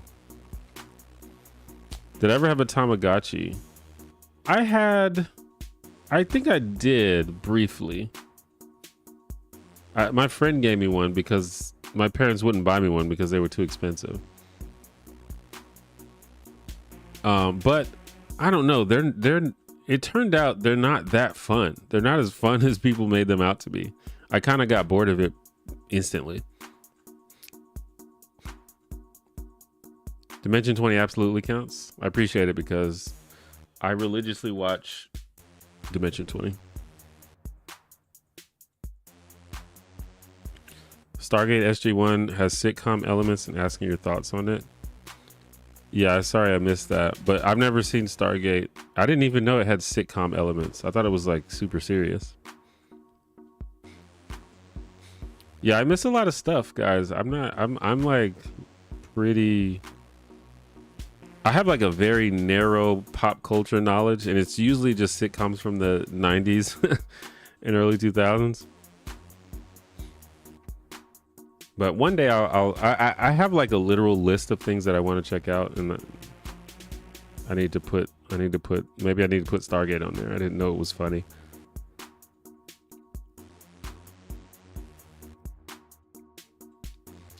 '90s had a lot of toy-esque fads, yo-yos, hacky sacks, pogs. Yeah, for sure. I participated in most of them. What are your thoughts on Studio Ghibli Hayao Miyazaki films? What is your favorite, if any? I love Studio Ghibli films. I don't think I've seen one that I don't like. I haven't seen all of them though. What is my favorite? My favorite? I mean, it seems pretty cliche, but I think Spirited Away is my favorite. Like, it seems kind of cringe to say that because it's like the most popular one, but it's the best one. Well, I don't know if it's the best one, but it's my favorite one. If you want a more like niche answer, I really like Castle in the Sky. I loved that.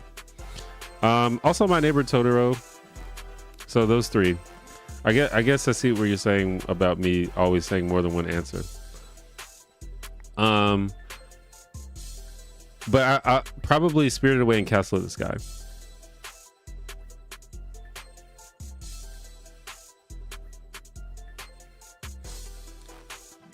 I appreciate My Neighbor Totoro. I don't think I like it as much as those other two, but I appreciate it a lot because it's like a movie where nothing bad happens, which like never happens in movies. So I kind of appreciate that he somehow made a really engaging movie where there's almost no conflict.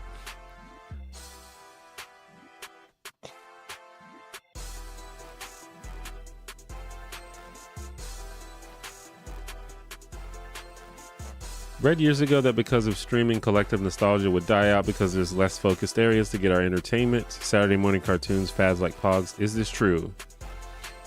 I don't think that's true because there is focused areas to get entertainment. It's called the internet. And I think people are already having nostalgia, which kind of makes me feel old.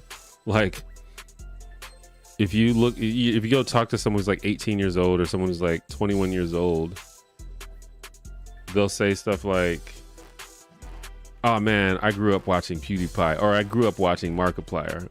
I have nostalgia for the old Markiplier videos. That makes me feel old, but you know. So yeah, I don't. Nostalgia is not going away.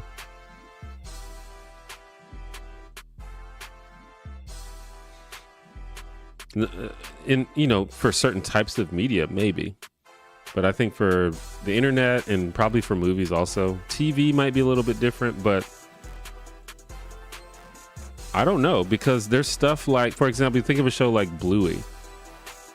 For those who don't know, Bluey is just like a show for like very young children.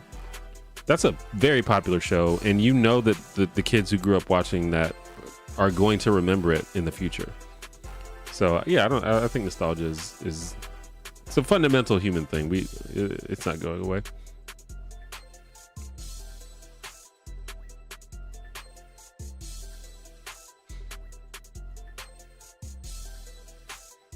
Not Ivan Ooze of Apocalypse.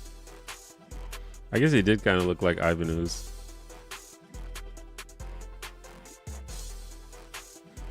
I mean, as far as a realistic live action portrayal, I'm not sure they could have done any better. Besides make like a fully CG character, which might have been a little bit weird.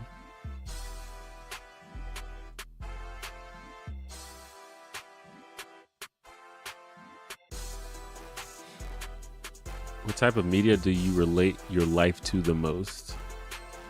My life.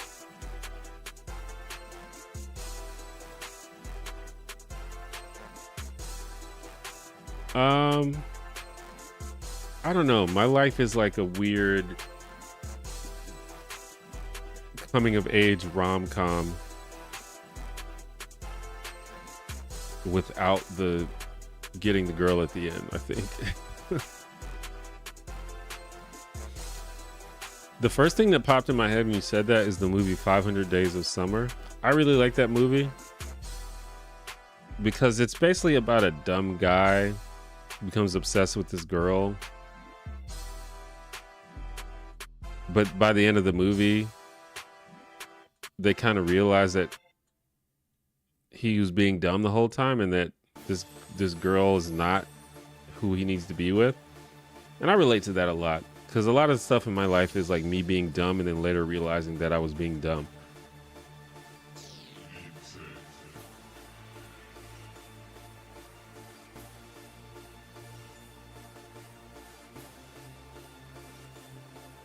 I would pick Everything Everywhere All at Once or Get Out for a non-franchise sequel prequel. Yeah, those are good answers. For some reason my mind just blanked. But yeah, Get Out, as I said before, is a perfect movie. I love Get Out. So yeah, that's a good answer. Do you think we would have had a Back to the Future reboot by now if MJ Fox didn't get Parkinson's? I feel like we are getting a Back to the Future reboot. Is that not a thing?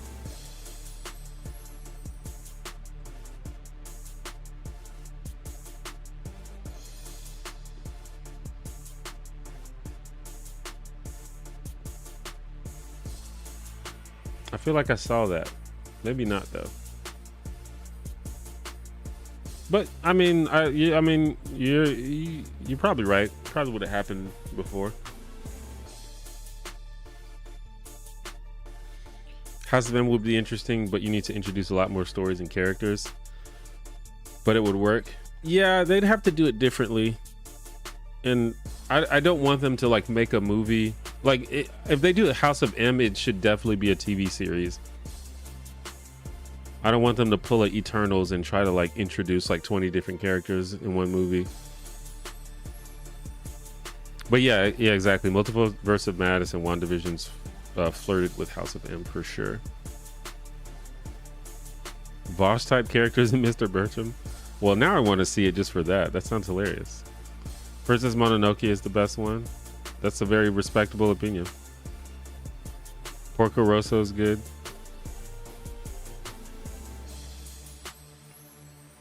Gotta go.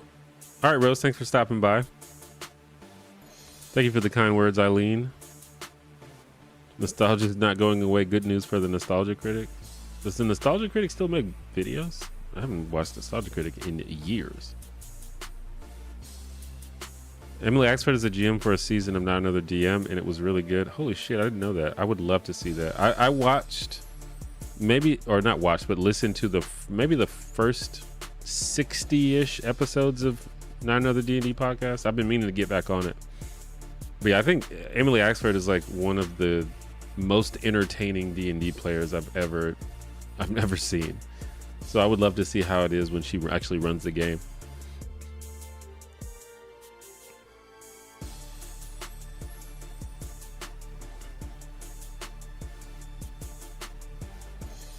Nostalgia comes in waves for every generation.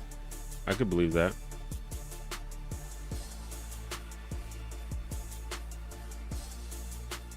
Have you ever watched old commercials from the 90s and 2000s and realized how much of a vibe shift there was between pre and post 9/11, or is it just me?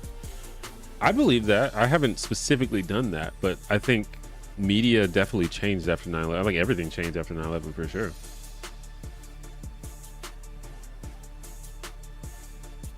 My Neighbor Totoro is the ultimate cozy movie for sure, yeah. Very feel-good movie.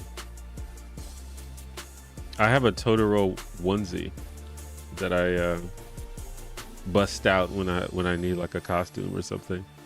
Halloween and such. Hey T1J, I first saw your video on gun control and have enjoyed your videos. Do you feel any of your views you expressed in past videos have changed? For sure, I think, yeah. There are videos that I have taken down because I don't agree with them anymore. There's not a whole lot of things where I've just done a complete 180, but I've definitely evolved over time. Like if you go watch a video from 10 years ago or something, I almost certainly could probably find a problem with it. But overall, I'm the same guy, just slight differences here and there.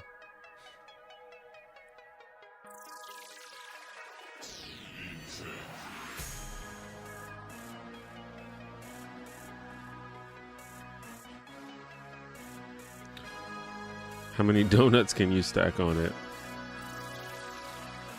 Interesting question. There's a Back to the Future reunion at LA Comic Con this year, I think. Word. I feel like Whisper of the Heart rivals My Neighbor Totoro in terms of coziest Ghibli related movie. I don't think I've seen Whisper of the Heart actually. I like The Boy and the Heron a lot. I haven't seen that one either. I like recently looked and there's actually a few that I've missed. I've definitely seen a handful of them. There's like more of them than I thought there were. Angry Video Game Nerd is still going as well. I do know that. I actually still watch AVGN. I never really grew up watching Nostalgia Critic. Like that wasn't really on my radar, but I did watch AVGN. Like I've been an AVGN fan since the beginning.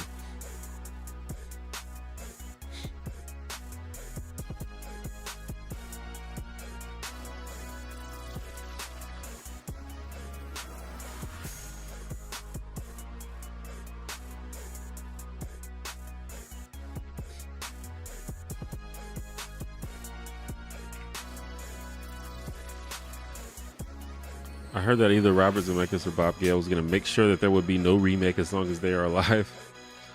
Well, I mean, respect for them for trying to like protect the sanctity of their series. Because I know that he was very hesitant to even make a sequel to begin with.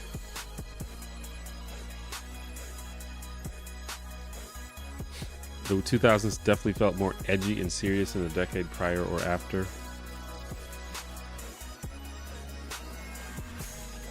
Probably answered this before. What's your favorite class to play in D&D?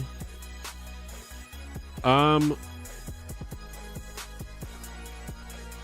don't know if I have a number one favorite, but I will say my favorite type of class to play are support classes. I like playing support / utility classes. I like to enable my teammates more than do a bunch of damage myself. To me, that's just more fun. And just do cool stuff that besides do damage. That's the kind of stuff that I like to play. But ultimately, my favorite class to play is DM.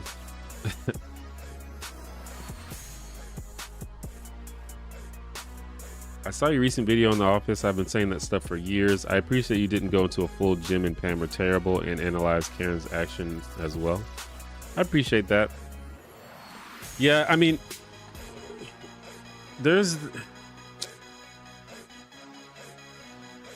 I can't really, hate on the way that people react to a video, but there's a lot of stuff, and I guess this is just the internet, and I was pretty negative about Jim and Pam in the video, but people like watch the video and they're like, man, I hate Jim and Pam, and because of this, The Office sucks. Or it's like, this made me dislike the show. And it's like, that's not what I'm saying. Like,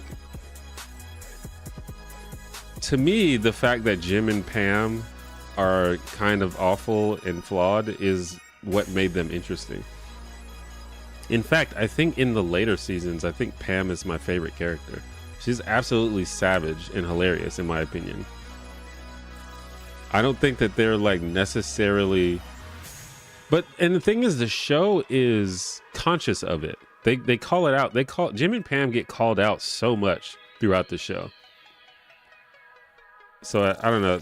I sometimes get a little frustrated when people are like, yeah, see, you agree with me. This is why The Office is bad, because the characters are flawed. It's like, no, that's not how fiction works. But yeah, I do think in the discourse, it took a while for people to realize that Karen just kind of got totally screwed. I think the show understood that she got screwed, especially if you look at how that story ended. But people didn't seem to talk about it that much. So I thought that would be cool to make a video about that.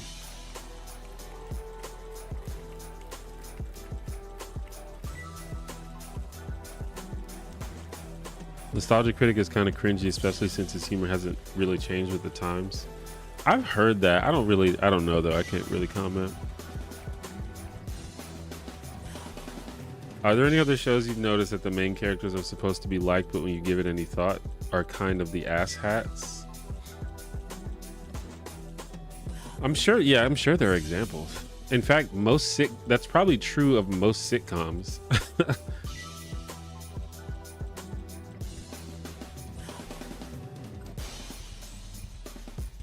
Like, I don't know, like Friends, for example, those people are terrible. They're all terrible. The Big Bang Theory, if you watch that, they're all pretty terrible people. Even a show like Parks and Rec, for example, Leslie Knope, I wouldn't say she's a terrible person. She's a pretty decent person. However, she's kind of a brat and she's super mean to Jerry. Like, she's like so cruel to Jerry. So I think like this applies, I feel like, to almost like most sitcoms.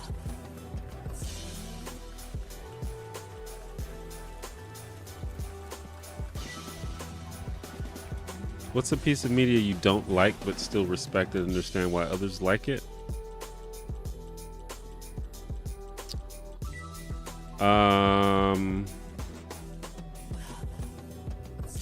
Star Wars, maybe? I don't like actively dislike Star Wars, but I don't really give a shit about Star Wars like at all. And I think most of the movies are mediocre to bad. But I totally understand why people like it. It's a really interesting and cool universe, has a lot of really memorable characters, so I get it.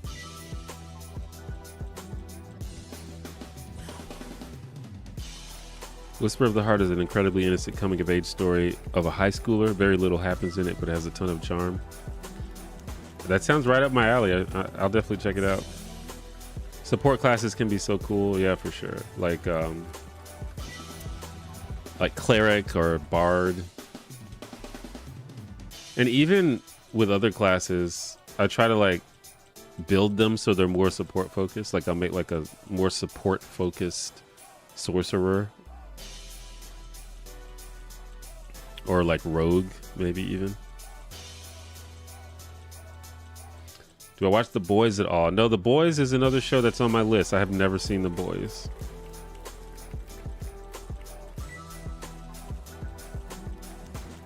Any thoughts of Andy from The Office's transformation throughout the series? I personally hated it because I went from disliking him to rooting for him to hating him. Yeah, I feel like I know what you mean. he definitely became less likable. Like, he was in a very good spot where he was like this kind of like corny character, but you still liked him. He had a heart of gold, and they kind of made him a little more obnoxious.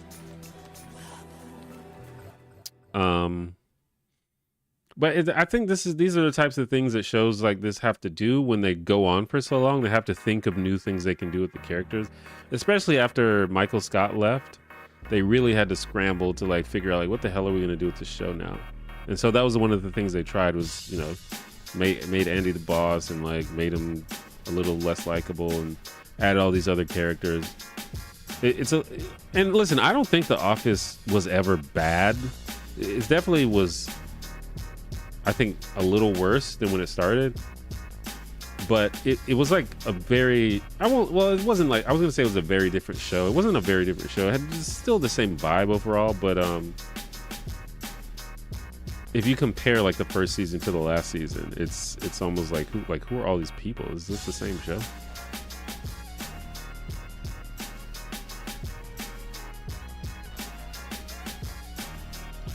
Have you ever heard Patrice O'Neal's commentary on Fight Club, basically calling it the holy grail for loser white dudes? I think I wouldn't phrase it exactly that way, but I do understand that, and I feel the idea of that. That's actually a good example. That's probably why he brought it up. Like, a lot of people don't understand that Tyler Durden is not supposed to be cool. I mean, he's supposed to be cool, but you're supposed to realize by the end that he's like a tool. Like, he's misguided. But it's just one of those things where he was like such a badass in the movie that got the girls and stuff. So a lot of dudes looked up to him.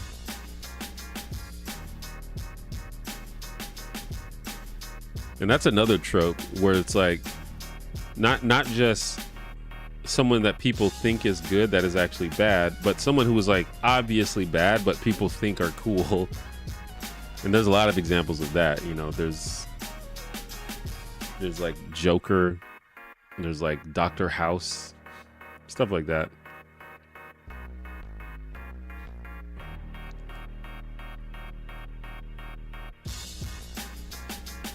Shows that openly acknowledge and lean into having terrible main characters are often great also. Always Sunny in Philadelphia. Yeah, I respect that, especially in a show like that kind of leaned into it hard. Like, obviously It's Always Sunny is always compared to Seinfeld, but Seinfeld didn't quite lean into it quite as hard.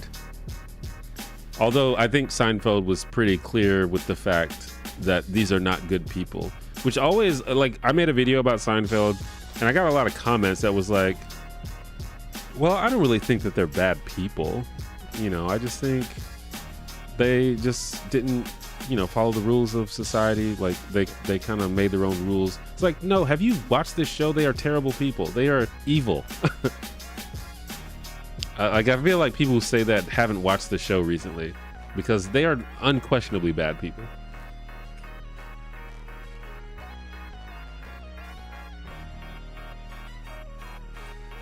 I mean, it's kind of funny to have The Office ruined because Jim and Pam aren't the nicest people, when the whole point of the show is that everyone is kind of terrible and flawed.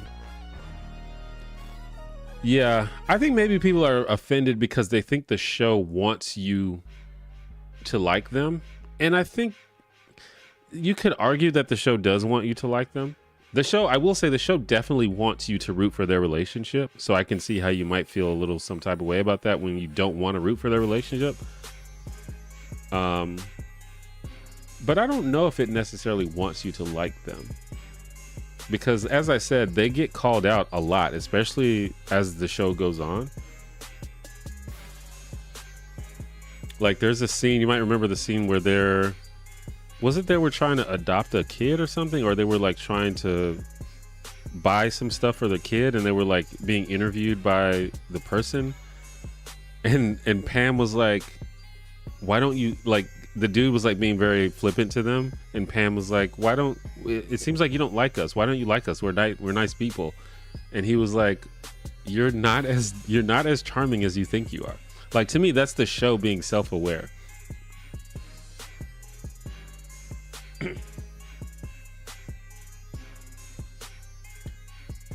Have you played any RPG systems besides D&D? Yes, there's many that I haven't played. I'm still a kind of a noob when it comes to TTRPGs, but I've played several. I've played Vampire the Masquerade, which I love. I've played Call of Cthulhu, which I love. I've played Kids on Bikes, which I love. And I played some other ones. I can't really think of what they're called.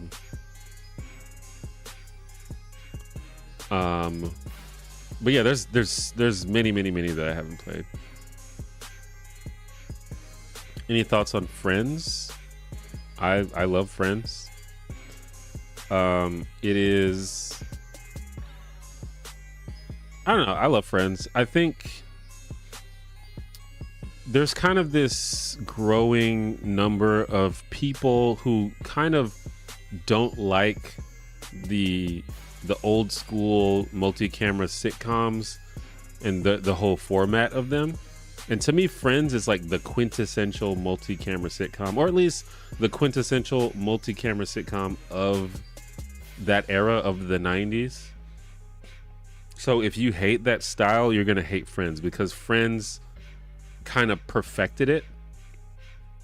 So if you hate that style of comedy where it's like there's a joke every 3 seconds and there are almost no serious moments that aren't immediately undercut by a joke, and where, you know, people stand awkwardly and wait for each other to finish their sentences so they can tell jokes. If you hate that style of comedy, you're gonna hate Friends. But I grew up watching those kind of shows and I respect it as the format. That's just the format, you know. So I don't mind it. If you're okay with that, then to me, Friends is a brilliant show. It's a very consistent show. I think it's good from beginning to end. Yeah, I like it. It's not beyond criticism, but I like it. Thoughts on the show Abbott Elementary, and what do you think of the fact that Wikipedia calls it a mockumentary? First time I'd heard that term. Really? I mean, mockumentary have been around for a while. Like The Office is a mockumentary, Parks and Recreation is a mockumentary, Modern Family. So yeah, there are a lot of shows like that. And even like there are movies like Spinal Tap, for example, is a mockumentary. But yeah, Abbott Elementary is quite good. I haven't seen all of what's been made, but I've enjoyed it. I get really strong Parks and Rec vibes from it, but it's kind of, I have to keep watching it.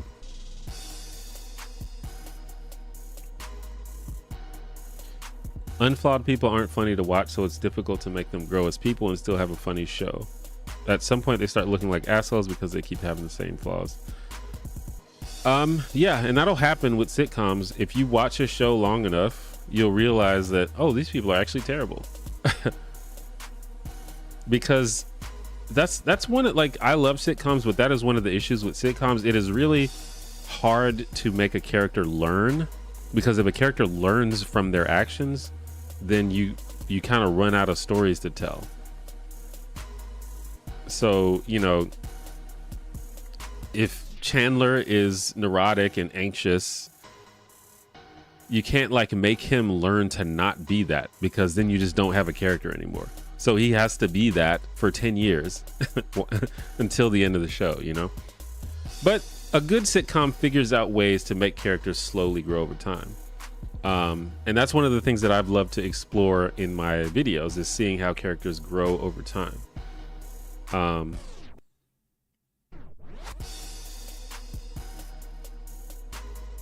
Like, you know, like even Chandler, I just talked about Chandler for Friends, he is sort of neurotic and anxious throughout the whole series, but he absolutely grows as a character. At the beginning, he's kind of like this lonely sap that can't get a date and is afraid of commitment, and then he like falls in love a couple times, but they don't kind of work out, and then he like hooks up with Monica, and they realize that they love each other, and they try to hide their relationship at first, but then they realize that they're grown adults now and they could have a serious relationship, and they like teach each other how to love, and they get married, and it's like, oh shit, they actually grew as characters. So like good shows can do it.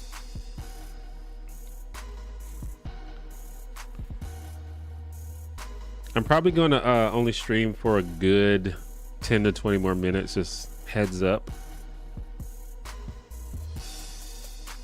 I think Dexter is one of the most interesting shows. The main character is the villain. He is the one we should root against, but we root for. Yeah, I have not seen a lot of Dexter. I've been meaning to check it out. That's on my list as well. I wanted Pam to end up with the mic man from The Crew. I don't know if I wanted her to, but that was kind of a weird storyline.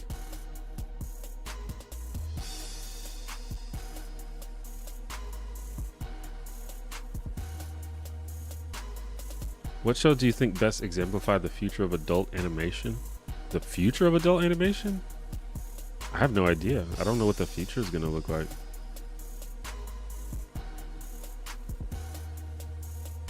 I'm interested to see what kinds of things people come up with, actually.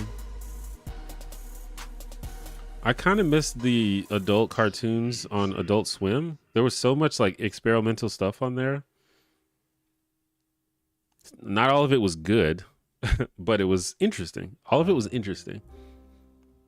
But of course, Adult Swim kind of had a vibe. There was a lot of absurdist, sort of surrealist humor there, which, you know, there's a place for that, but I don't think everything should be that.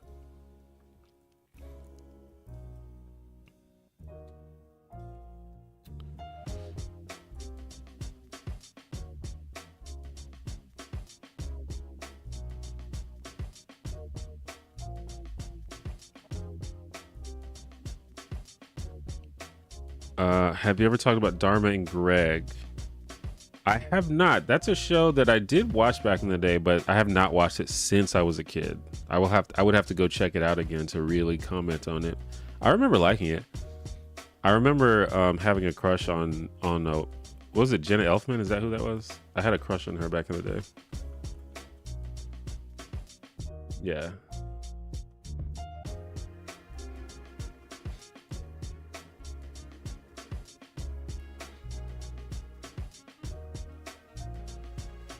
Kind of hard to take it seriously when Jim tells Andy he's a good boss when they haven't established himself in that role and has no real positive interactions with anyone.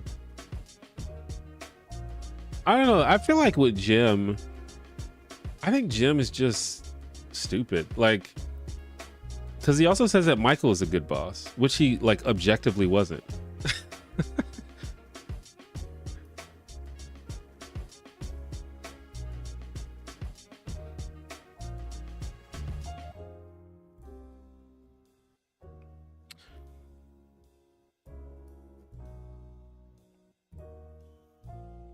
In Boy Meets World, do you think Eric should have had a chance with Rachel? Man, see, Rachel, I need to do a video about Rachel. That character is very weird, and I feel like she kind of doesn't fit in the show. But no, because I don't. It didn't seem like they had any chemistry. I don't think the characters had any chemistry. I don't think the actors had any chemistry either. I barely think that Jack and Rachel had any chemistry, to be honest. But I think that's just the problem with the character of Rachel. And this is like no fault of the actor who played Rachel, but she was just there to be the girl that Jack and Eric fawned over. Like, she didn't have much to do. And she somehow became one of the main characters, even though she never did anything. She was just kind of like the hot girl that Eric and Jack made googly eyes over, and that was like her whole role in the show. I need to do a video about Rachel. I have thoughts.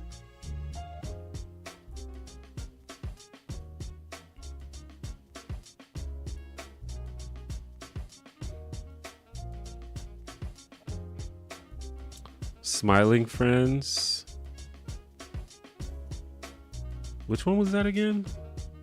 Oh yeah. I've seen that. I've seen a couple of those. Yeah, see, that's that type of like the sort of surrealist type of humor. Hell of a Boss. I actually haven't seen that. I've seen No, I've seen Hell of a Boss. I'm thinking of the other one. I'm thinking of Has Been Hotel. I haven't seen Has Been Hotel, but I've seen Hell of a Boss, and it's very good actually. Do you remember Small Wonder? Are you talking about that 80s comedy with the robot girl?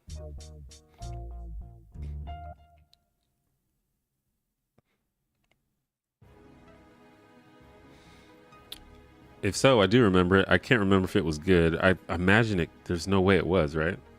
Maybe it was.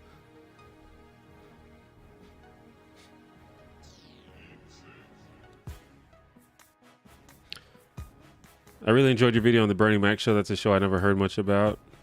I appreciate that. That's one of those shows. This is why everyone should have a YouTube channel.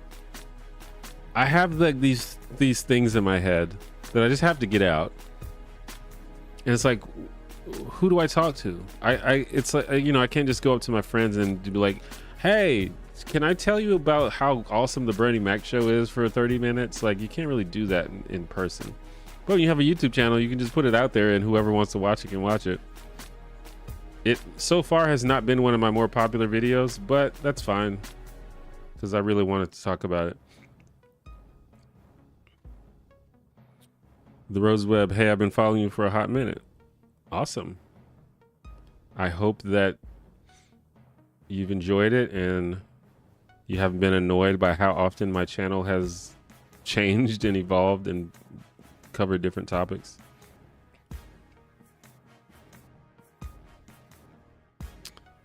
Have I seen American Fiction? I don't think so.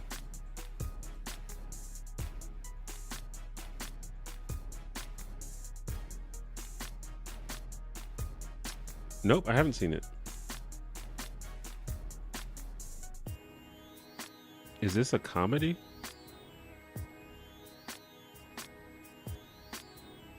I've never even heard of it. Interesting.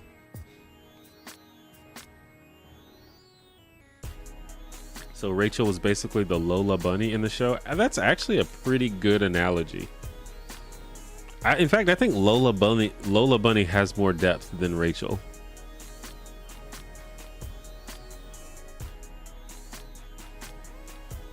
It's also interesting that they named her Rachel because Boy Meets World was concurrent with Friends, who had a famous character named Rachel.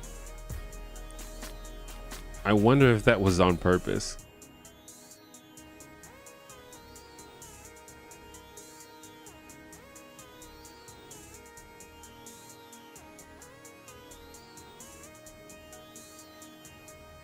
Vicky the robot girl. Yeah, her name was Vicky.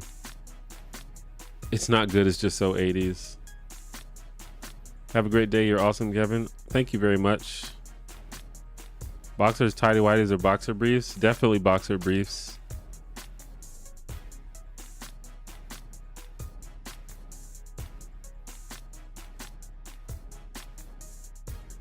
I guess tidy whities are fine. I used to be a big boxers guy, but boxers just don't cut it. I don't know. I think once you get older, there's just not enough support with boxers.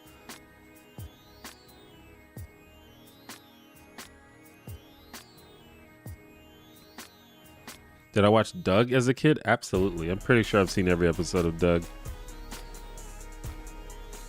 I'm rewatching. It's even better than I remember, at least the original seasons. I'm sure it is. I remember loving that show. I related heavily to Doug. He was just kind of this sort of timid kid. Once I got to around the age that Doug was, like, he was in like, wasn't he like middle school? He was like in sixth or seventh grade or something, right? Once I got to that age, I related heavily to Doug. Like, he was just kind of a shy, timid kid that, like, you know, struggled to fit in and had a crush on a girl. But, you know, I related to that when I was in middle school.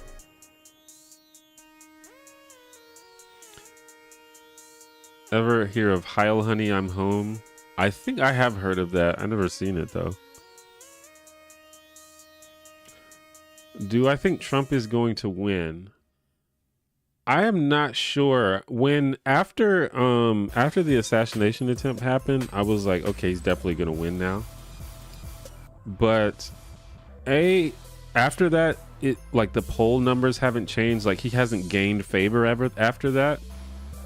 So that kind of tempered my feelings on that.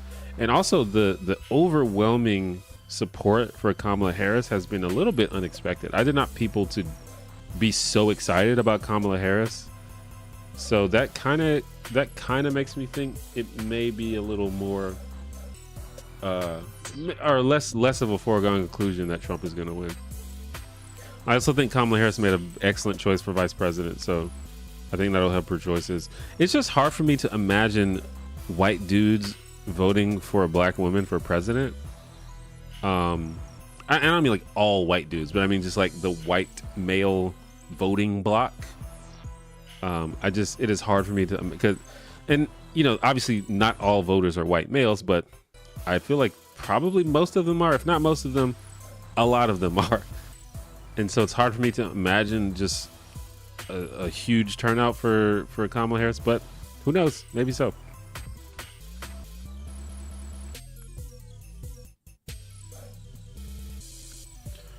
I already have a bunch of Battlefield guide videos on my channel, so I kind of feel like pivoting to something like a general thoughts channel would be kind of out of left field for my 700-ish subs. I mean, it would be out of left field, but especially when you're a small channel, I think you should definitely experiment to make sure that you are making the types of videos that fulfill you and that you love making. Because if you don't do that, if you feel forced to make a certain type of content, you're going to get burned out. 100% you're going to get burned out. Now, if you love making Battlefield guide videos, then keep making them.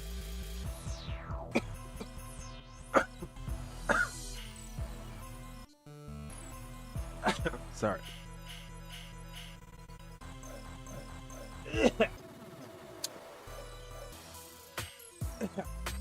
Bruh, I literally choked on my own saliva.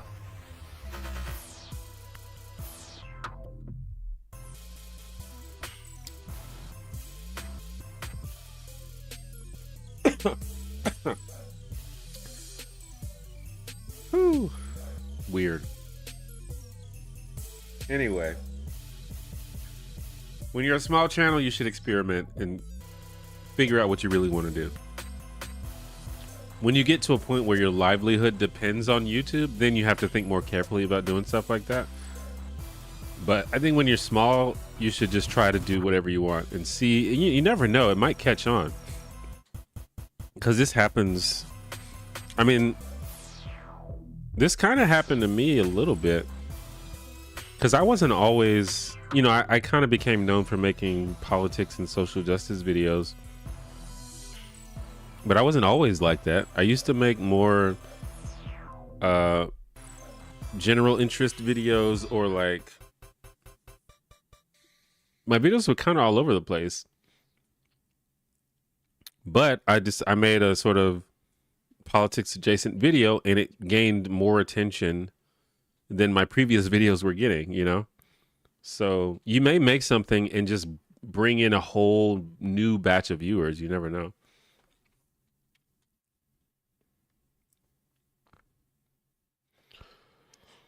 Doug and Hey Arnold are both great. They're so generally heartfelt. I agree. Both great shows. I think Hey Arnold's probably even better than Doug. You speak any other languages? Not really. I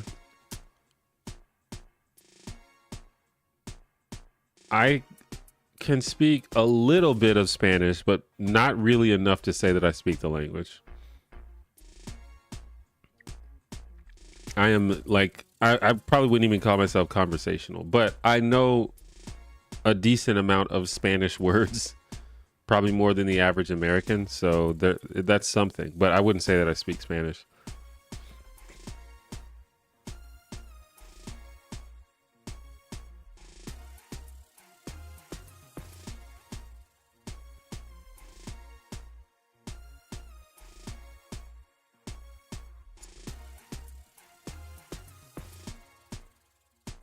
I can tell you, I was going to reluctantly vote for Biden. So yeah, I'm definitely more excited to vote for Kamala over Biden. Yeah, that seems to be maybe even the consensus. It seems a lot of people are excited about Kamala, which I didn't expect, but that kind of makes me think that there's a chance she might actually win. I also think Trump's popularity is just tanking by the second. Like, he has his core base that are just ride or die for him no matter what he does.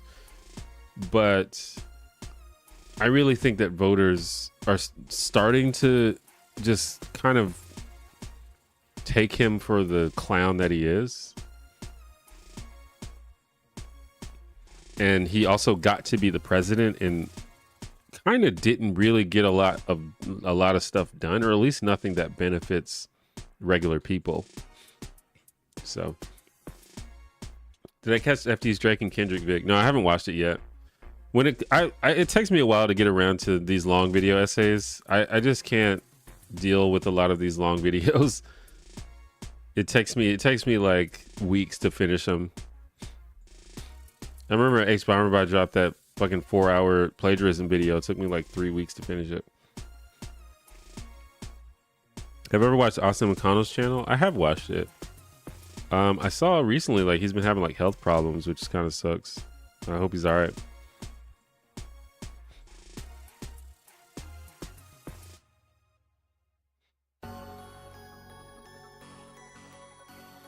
Surprised to see fans of Doug here. It felt so dull to me.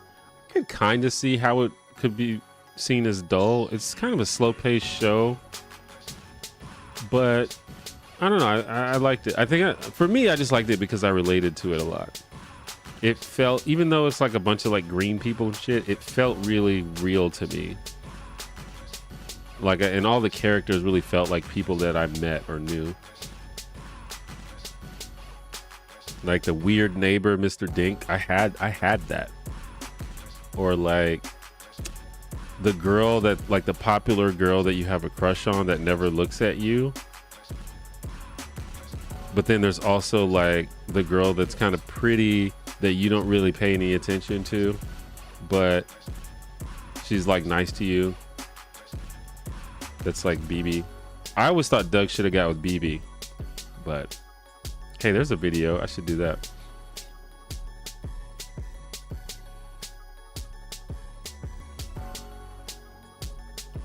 As Told by Ginger was also good.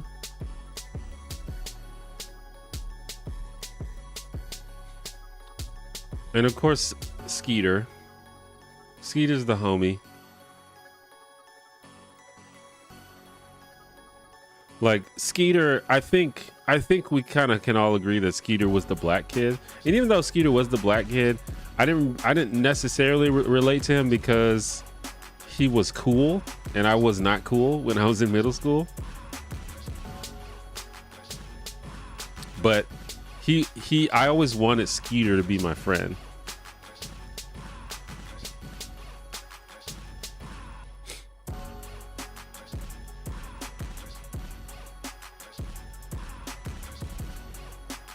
Are there any new TV shows or pop culture ideas that you wanted to make a video on? Love your content, boss. New TV shows? Or do you just mean new to the channel? I mean, I've got a huge list of things that I want to make videos on. I basically want to cover probably every sitcom that I've watched. Well, not every sitcom that I've watched, but most of the good ones and most of the ones that I grew up watching, I have things to say about.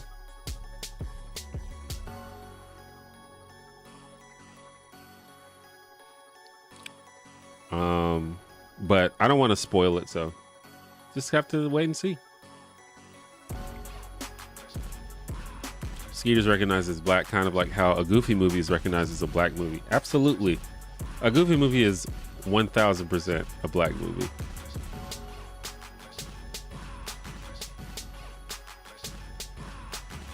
We also claim Patty Mayonnaise. I don't know how white people feel about that, but black people, we claim Patty Mayonnaise.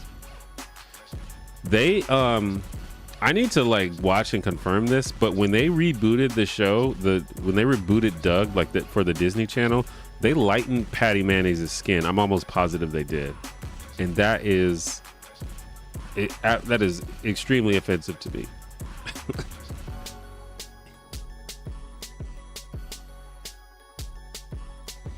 They also changed her hair to be less ethnic because she had basically a fro in the original, and they changed it to kind of like a pixie cut.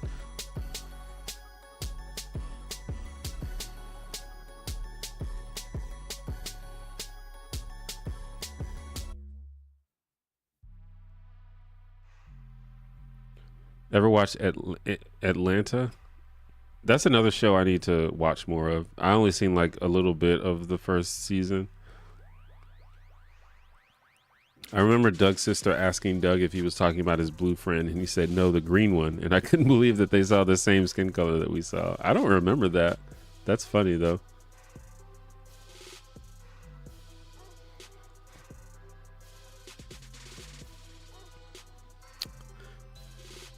But I think I'm gonna go ahead and end the stream. I'll answer this last question. If you get put an end to one of these three shows with the condition that the other two would continue forever, which would it be? South Park, Simpsons, or Family Guy? Family Guy, easy. It's easily the worst of the three shows, and it kind of always has been. I think I liked the early seasons of Family Guy, but yeah, I would not describe it as a good show now. I don't think. It has moments here and there. I know a lot of people say The Simpsons isn't good anymore, but I think The Simpsons is fine. It's just that The Simpsons was so good at one point that it cannot hope to compare to that golden era of The Simpsons. But I think The Simpsons is fine still. And I think South Park has always been good. South Park is like, I have issues with the ethos of South Park, but as far as just like the quality of the show, it's good at doing what it sets out to do. I kind of dislike the sort of ethos where they have no, like, the show has no point of view. The point of view of South Park is that everybody is dumb. Anybody that cares about anything is stupid, and I kind of disagree with that fundamentally, but that's, it's their prerogative to make a show about that. And I kind of respect the existence of South Park. I don't need there to be a bunch of shows like South Park. I think we have South Park and it can exist in its own sort of bubble there. But it's I would call it a good show. I would call The Simpsons a good show. I don't think I would call Family Guy a good show at this point. It's just not funny anymore, and a lot of it just seems like very lazy, and the storytelling, there's barely any storytelling. There have been a handful of good episodes here and there, but overall it's just not that consistently good. But I think the first few seasons of Family Guy were actually quite funny. I also like Rick and Morty. I think Rick and Morty is good. But I'm gonna go ahead and go. It is 10 p.m. It's getting late over here.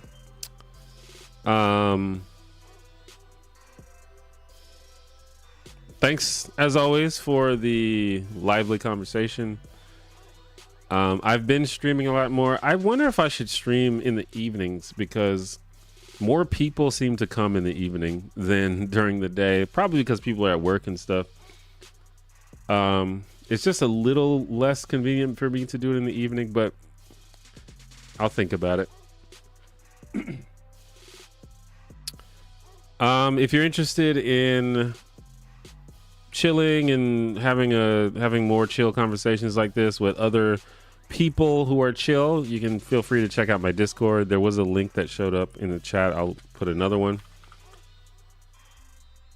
It's just a chill community. It's just I just wanted to have a spot on the internet where people could come and have friendly conversations about stuff. So that's what that's for. So feel free to check it out if you want to.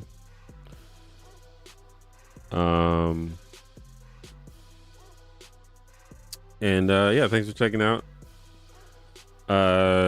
Peace out, Warp Scanner. I never acknowledge you specifically, but you're kind of a long time homie of the channel, so just wanted to acknowledge you. But yeah, I will see y'all soon, hopefully. But yeah, check out the Discord. Bye bye.